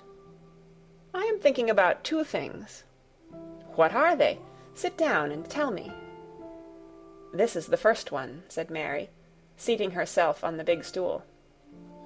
"Once in India I saw a boy who was a Rajah. He had rubies and emeralds and diamonds stuck all over him. He spoke to his people just as you spoke to Martha. Everybody had to do everything he told them, in a minute. I think they would have been killed if they hadn't." "I shall make you tell me about Rajahs presently," he said. "But first tell me what the second thing was." "I was thinking," said Mary, "how different you are from Dickon." "Who is Dickon?" he said. "What a queer name." She might as well tell him, she thought. She could talk about Dickon without mentioning the secret garden. She had liked to hear Martha talk about him. Besides, she longed to talk about him. It would seem to bring him nearer. "He is Martha's brother. He is 12 years old," she explained. "He is not like anyone else in the world. He can charm foxes and squirrels and birds just as the natives in India charm snakes. He plays a very soft tune on a pipe, and they come and listen." There were some big books on a table at his side, and he dragged one suddenly toward him. "There is a picture of a snake charmer in this," he exclaimed. "Come and look at it." The book was a beautiful one with superb colored illustrations, and he turned to one of them. "Can he do that?" he asked eagerly. "He played on his pipe, and they listened," Mary explained. "But he doesn't call it magic. He says it's because he lives on the moor so much, and he knows their ways. He says he feels sometimes as if he was a bird or a rabbit himself, he likes them so. I think he asked the robin questions. It seemed as if they talked to each other in soft chirps." Colin lay back on his cushion, and his eyes grew larger and larger, and the spots on his cheeks burned. "Tell me some more about him," he said. "He knows all about eggs and nests," Mary went on. "And he knows where foxes and badgers and otters live. He keeps them secret so that other boys won't find their holes and frighten them. He knows about everything that grows or lives on the moor." "Does he like the moor?" said Colin. "How can he when it's such a great, bare, dreary place?" "It's the most beautiful place," protested Mary. "Thousands of lovely things grow on it, and there are thousands of little creatures all busy building nests and making holes and burrows, and chippering or singing or squeaking to each other. They are so busy and having such fun under the earth or in the trees or heather.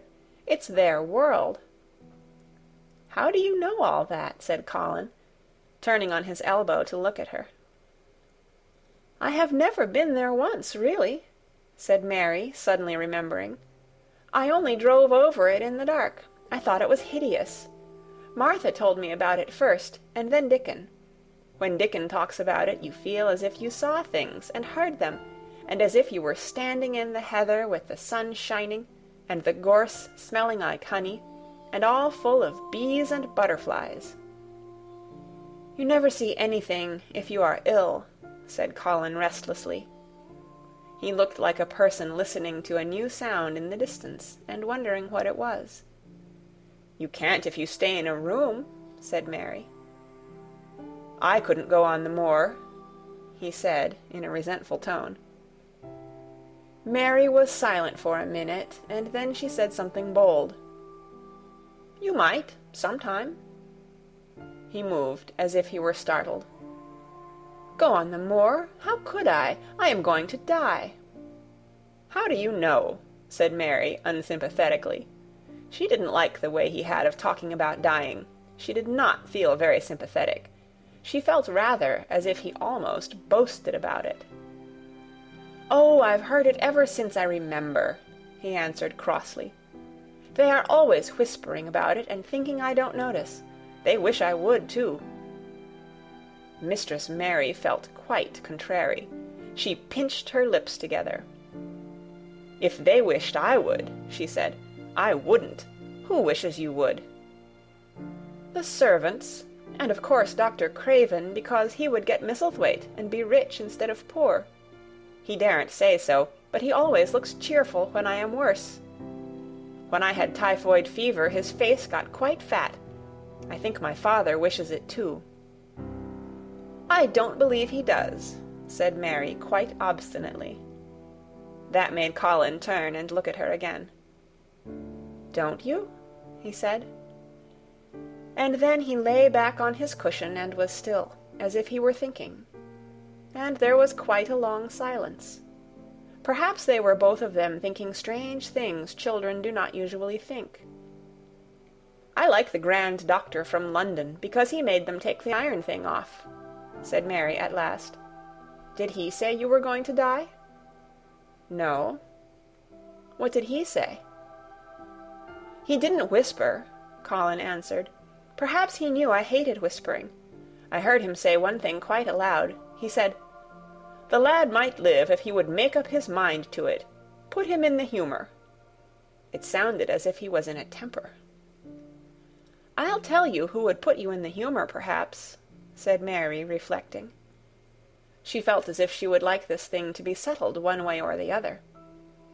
"I believe Dickon would. He's always talking about live things.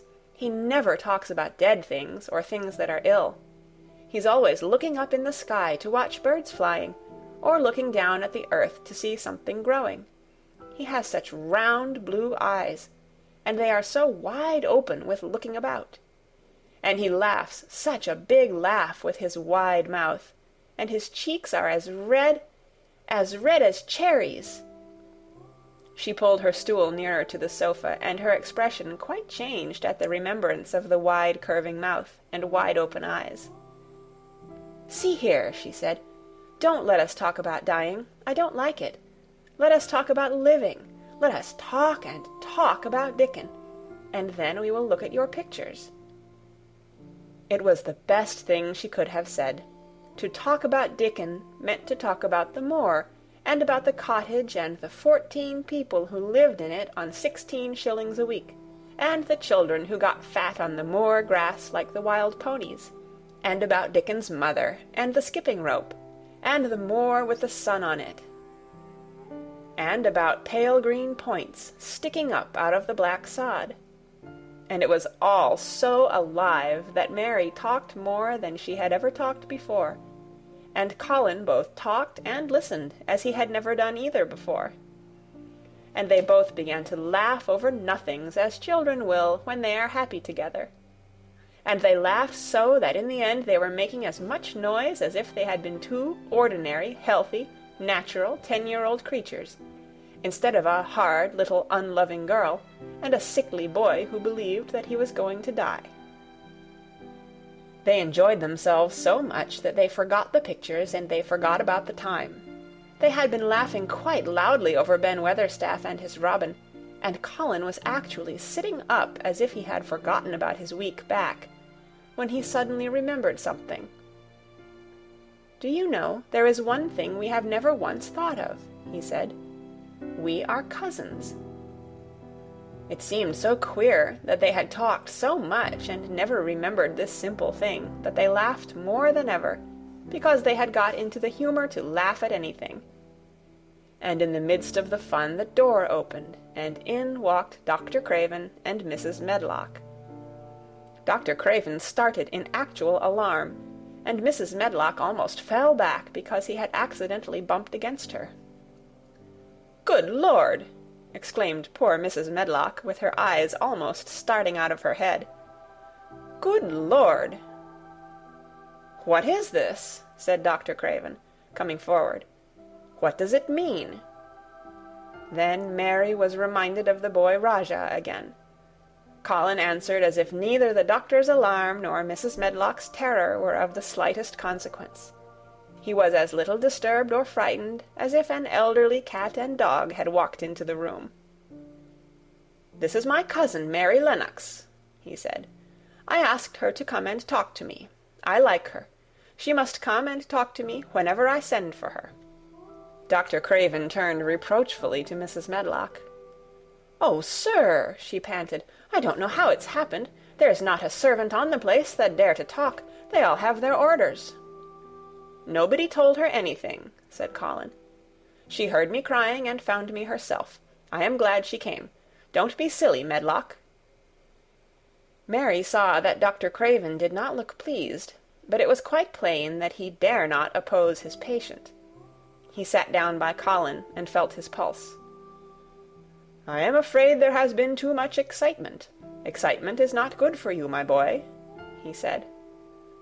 "I should be excited if she kept away," answered Colin, his eyes beginning to look dangerously sparkling.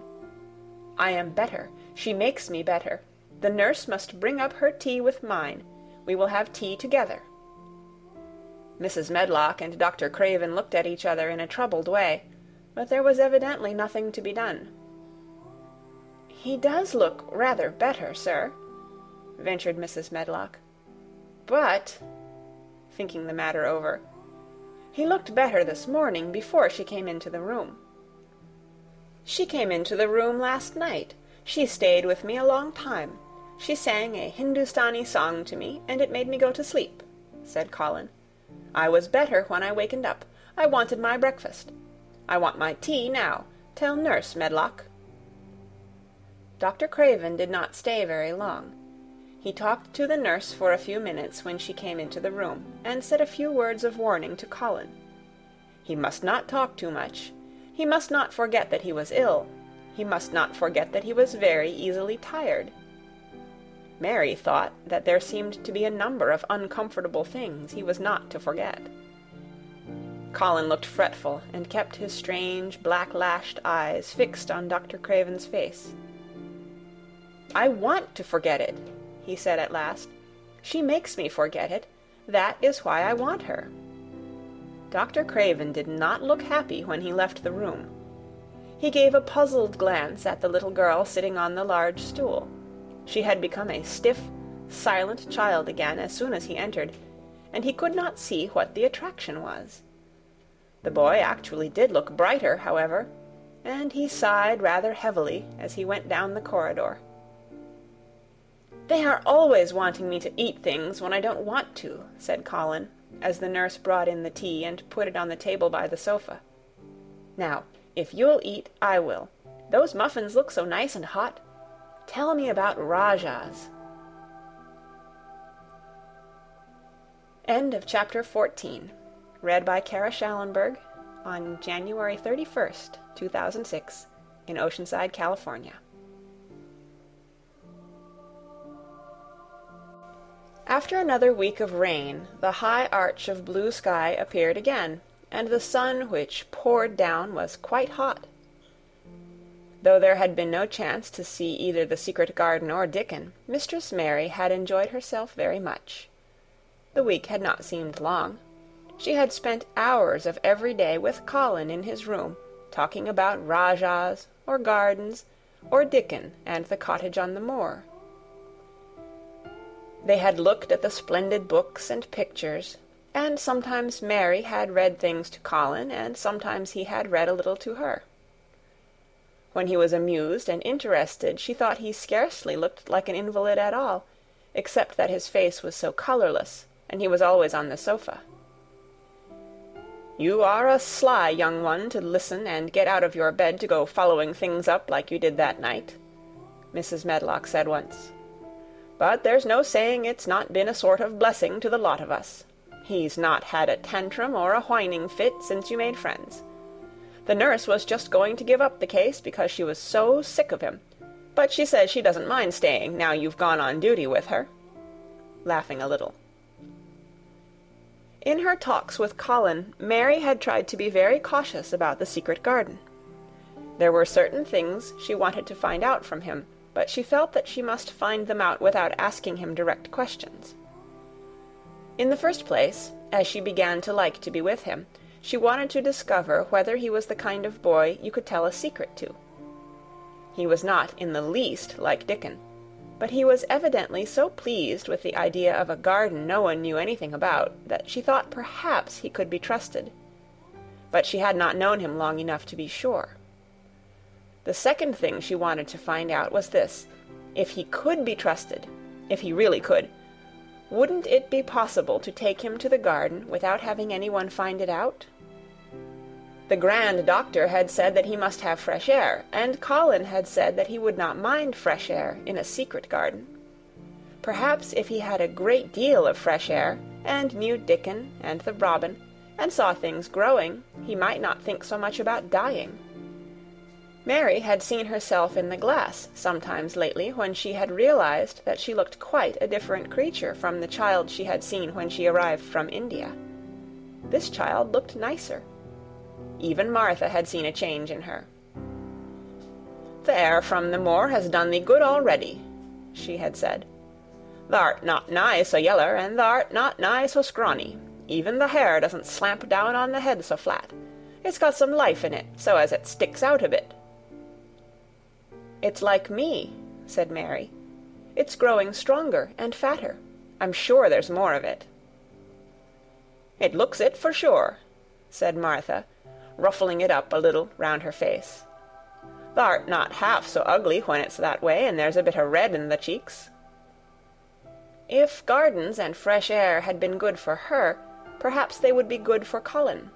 But then, if he hated people to look at him, perhaps he would not like to see Dickon. "Why does it make you angry when you are looked at?" she inquired one day. "I always hated it," he answered, "even when I was very little. Then when they took me to the seaside, and I used to lie in my carriage, everybody used to stare, and ladies would stop and talk to my nurse, and then they would begin to whisper, and I knew then they were saying I shouldn't live to grow up. Then sometimes the ladies would pat my cheeks and say, 'Poor child.' Once when a lady did that, I screamed out loud and bit her hand. She was so frightened she ran away." "She thought you had gone mad like a dog," said Mary, not at all admiringly. "I don't care what she thought," said Colin, frowning. "I wonder why you didn't scream and bite me when I came into your room," said Mary. Then she began to smile slowly. "I thought you were a ghost or a dream," he said. "You can't bite a ghost or a dream, and if you scream, they don't care." "Would you hate it if a boy looked at you?" Mary asked uncertainly. He lay back on his cushion and paused thoughtfully. "There's one boy," he said quite slowly, as if he were thinking over every word. "There's one boy I believe I shouldn't mind. It's that boy who knows where the foxes live, Dickon." "I'm sure you wouldn't mind him," said Mary. "The birds don't, and other animals," he said, still thinking it over. "Perhaps that's why I shouldn't. He's a sort of animal charmer, and I am a boy animal." Then he laughed, and she laughed too. In fact, it ended in their both laughing a great deal, and finding the idea of a boy animal hiding in his hole very funny indeed. What Mary felt afterward was that she need not fear about Dickon. On that first morning when the sky was blue again, Mary wakened very early. The sun was pouring in slanting rays through the blinds, and there was something so joyous in the sight of it that she jumped out of bed and ran to the window. She drew up the blinds and opened the window itself, and a great waft of fresh, scented air blew in upon her. The moor was blue, and the whole world looked as if something magic had happened to it. There were tender little fluting sounds here and there and everywhere, as if scores of birds were beginning to tune up for a concert. Mary put her hand out of the window and held it in the sun. "It's warm, warm," she said. "It will make the green points push up and up and up, and it will make the bulbs and roots work and struggle with all their might under the earth." She kneeled down and leaned out of the window as far as she could, breathing big breaths and sniffing the air, until she laughed because she remembered what Dickon's mother had said about the end of his nose quivering like a rabbit's. "It must be very early," she said. "The little clouds are all pink, and I've never seen the sky look like this. No one is up. I don't even hear the stable boys." A sudden thought made her scramble to her feet. "I can't wait. I am going to see the garden." She had learned to dress herself by this time, and she put on her clothes in 5 minutes. She knew a small side door which she could unbolt herself, and she flew downstairs in her stocking feet and put on her shoes in the hall. She unchained and unbolted and unlocked, and when the door was open she sprang across the step with one bound, and there she was, standing on the grass, which seemed to have turned green, and with the sun pouring down on her, and warm, sweet wafts about her, and the fluting and twittering and singing coming from every bush and tree. She clasped her hands for pure joy, and looked up in the sky, and it was so blue and pink and pearly and white and flooded with springtime light that she felt as if she must flute and sing aloud herself, and knew that thrushes and robins and skylarks could not possibly help it. She ran around the shrubs and paths towards the secret garden. "It is all different already," she said. "The grass is greener, and things are sticking up everywhere, and things are uncurling, and green buds of leaves are showing. This afternoon I am sure Dickon will come." The long, warm rain had done strange things to the herbaceous beds which bordered the walk by the lower wall. There were things sprouting and pushing out from the roots of clumps of plants, and there were actually here and there glimpses of royal purple and yellow unfurling among the stems of crocuses. 6 months before, Mistress Mary would not have seen how the world was waking up, but now she missed nothing. When she had reached the place where the door hid itself under the ivy, she was startled by a curious loud sound. It was the caw, caw of a crow, and it came from the top of the wall, and when she looked up, there sat a big, glossy-plumaged, blue-black bird, looking down at her very wisely indeed. She had never seen a crow so close before, and he made her a little nervous, but the next moment he spread his wings and flapped away across the garden. She hoped he was not going to stay inside, and she pushed the door open, wondering if he would. When she got fairly into the garden, she saw that he probably did intend to stay, because he had alighted on a dwarf apple-tree, and under the apple-tree was lying a little reddish animal with a bushy tail, and both of them were watching the stooping body and rust-red head of Dickon, who was kneeling on the grass, working hard. Mary flew across the grass to him. "Oh, Dickon, Dickon!" she cried out. "How could you get here so early? How could you? The sun has only just got up." He got up himself, laughing and glowing and tousled, his eyes like a bit of the sky. "Eh," he said, "I was up long before him. How could I have stayed abed? The world's all fair begun again this morning, it has. and it's workin' and hummin' and scratchin' and pipin' and nest-buildin' and breathin' out scents, till you've got to be out on it, 'stead o' lyin' on your back. When the sun did jump up, the moor went mad for joy, and I was in the midst of the heather, and I run like mad myself, shoutin' and singin'. And I come straight here. I couldn't have stayed away. Why, the garden was lyin' here waitin'." Mary put her hands on her chest, panting, as if she had been running herself. "Oh, Dickon, Dickon," she said, "I'm so happy I can scarcely breathe." Seeing him talking to a stranger, the little bushy-tailed animal rose from its place under the tree and came to him, and the rook, cawing once, flew down from its branch and settled quietly on his shoulder. "This is the little fox cub," he said, rubbing the little reddish animal's head. "It's named Captain. And this here's Soot. Soot, he flew across the moor with me, and Captain, he run same as if the hounds had been after him. They both felt same as I did." Neither of the creatures looked as if he were the least afraid of Mary. When Dickon began to walk about, Soot stayed on his shoulder, and Captain trotted quietly close to his side. "See here," said Dickon. "See how these has pushed up, and these, and look at these here." He threw himself upon his knees, and Mary went down beside him. They had come upon a whole clump of crocuses, burst into purple and orange and gold. Mary bent her face down and kissed them. "You never kiss a person in that way," she said, when she lifted her head. "Flowers are so different." He looked puzzled, but smiled.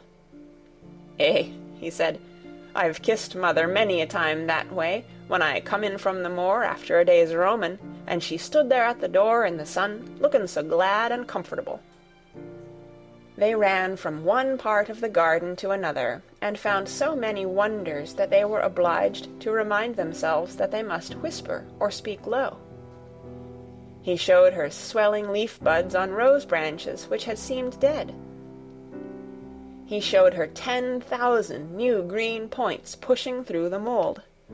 They put their eager young noses close to the earth and sniffed its warmed springtime breathing. They dug and pulled and laughed low with rapture until Mistress Mary's hair was as tumbled as Dickon's, and her cheeks were almost as poppy-red as his. There was every joy on earth in the secret garden that morning, and in the midst of them came a delight more delightful than all, because it was more wonderful. Swiftly something flew across the wall and darted through the trees to a close-grown corner, a little flare of red-breasted bird with something hanging from its beak.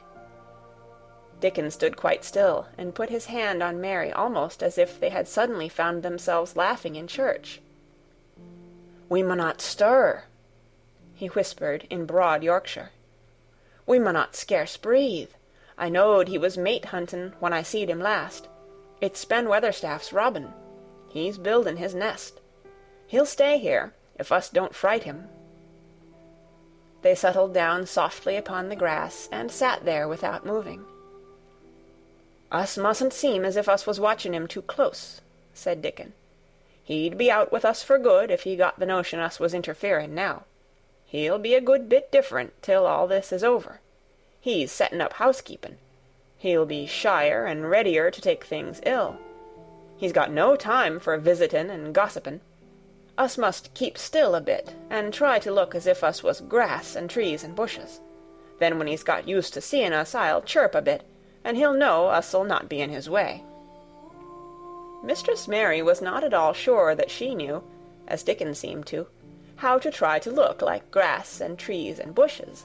But he had said the queer thing as if it were the simplest and most natural thing in the world, and she felt it must be quite easy to him, and indeed she watched him for a few minutes carefully, wondering if it was possible for him to quietly turn green and put out branches and leaves. But he only sat wonderfully still, and when he spoke dropped his voice to such a softness that it was curious that she could hear him, but she could.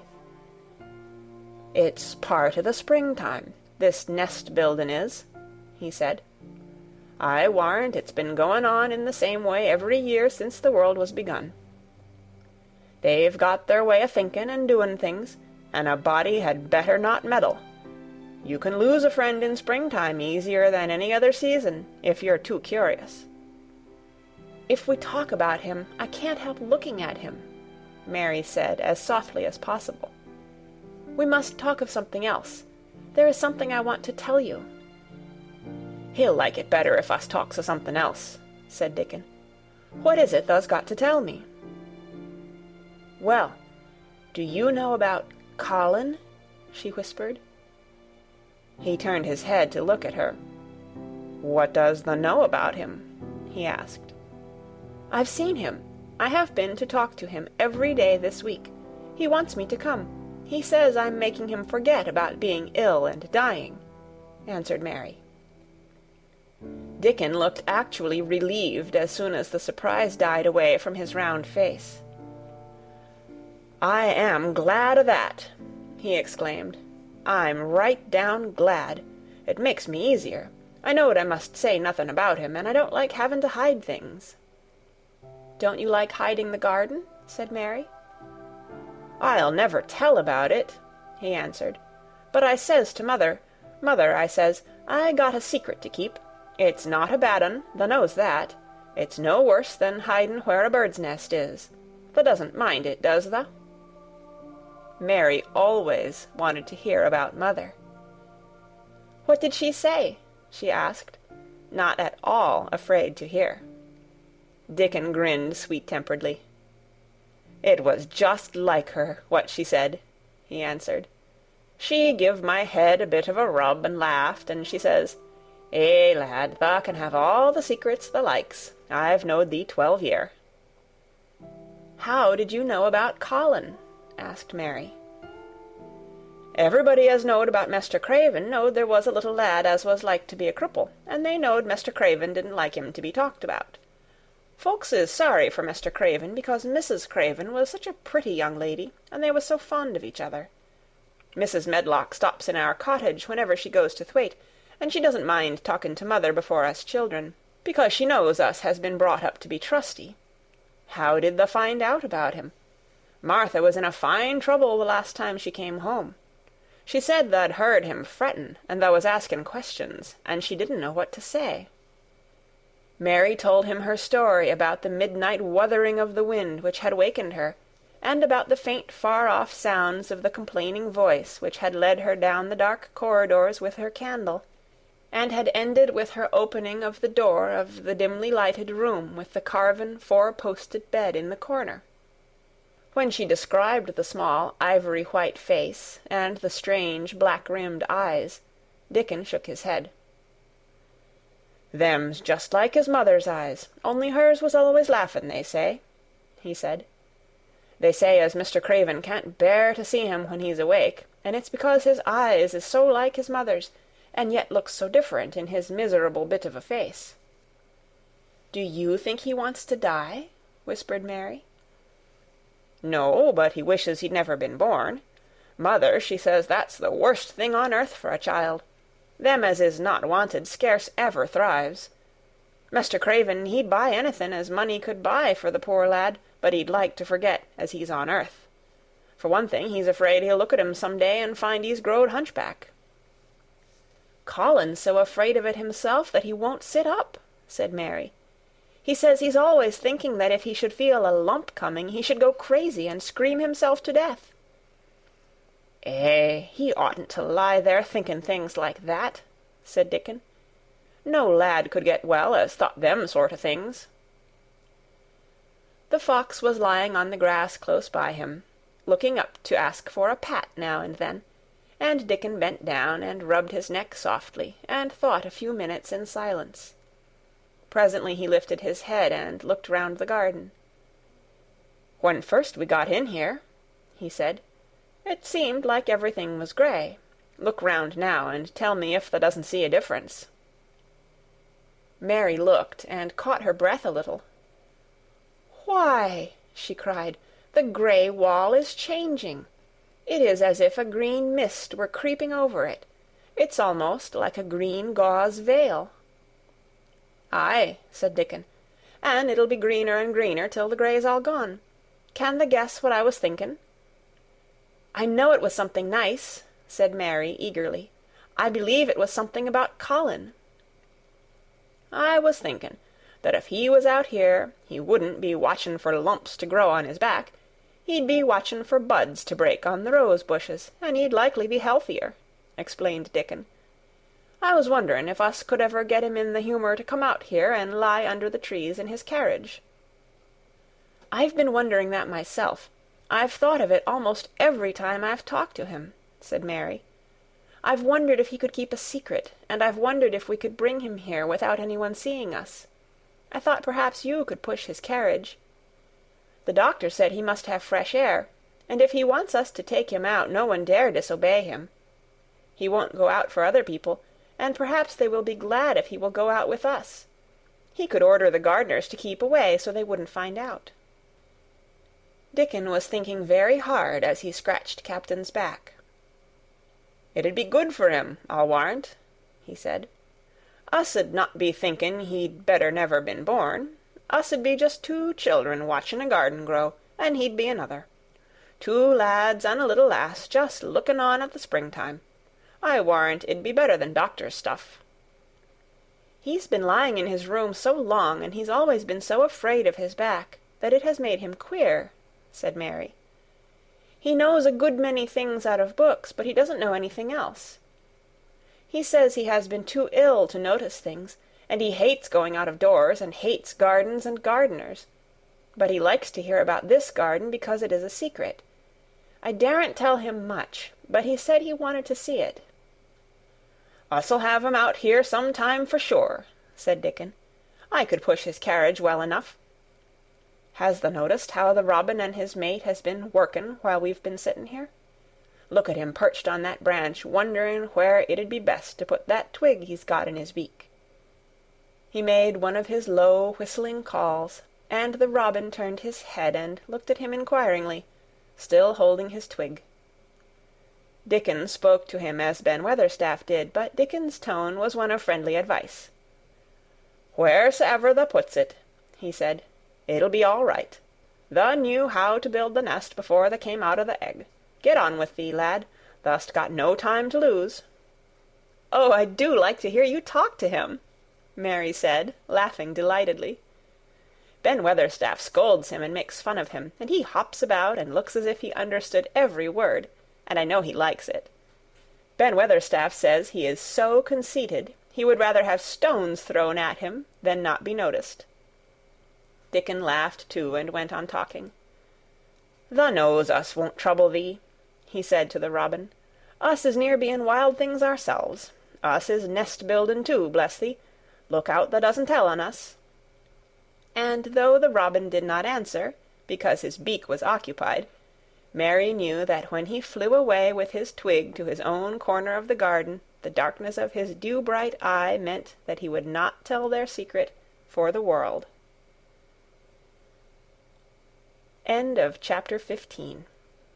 Read by Kara Schallenberg on February 2nd, 2006, in Oceanside, California.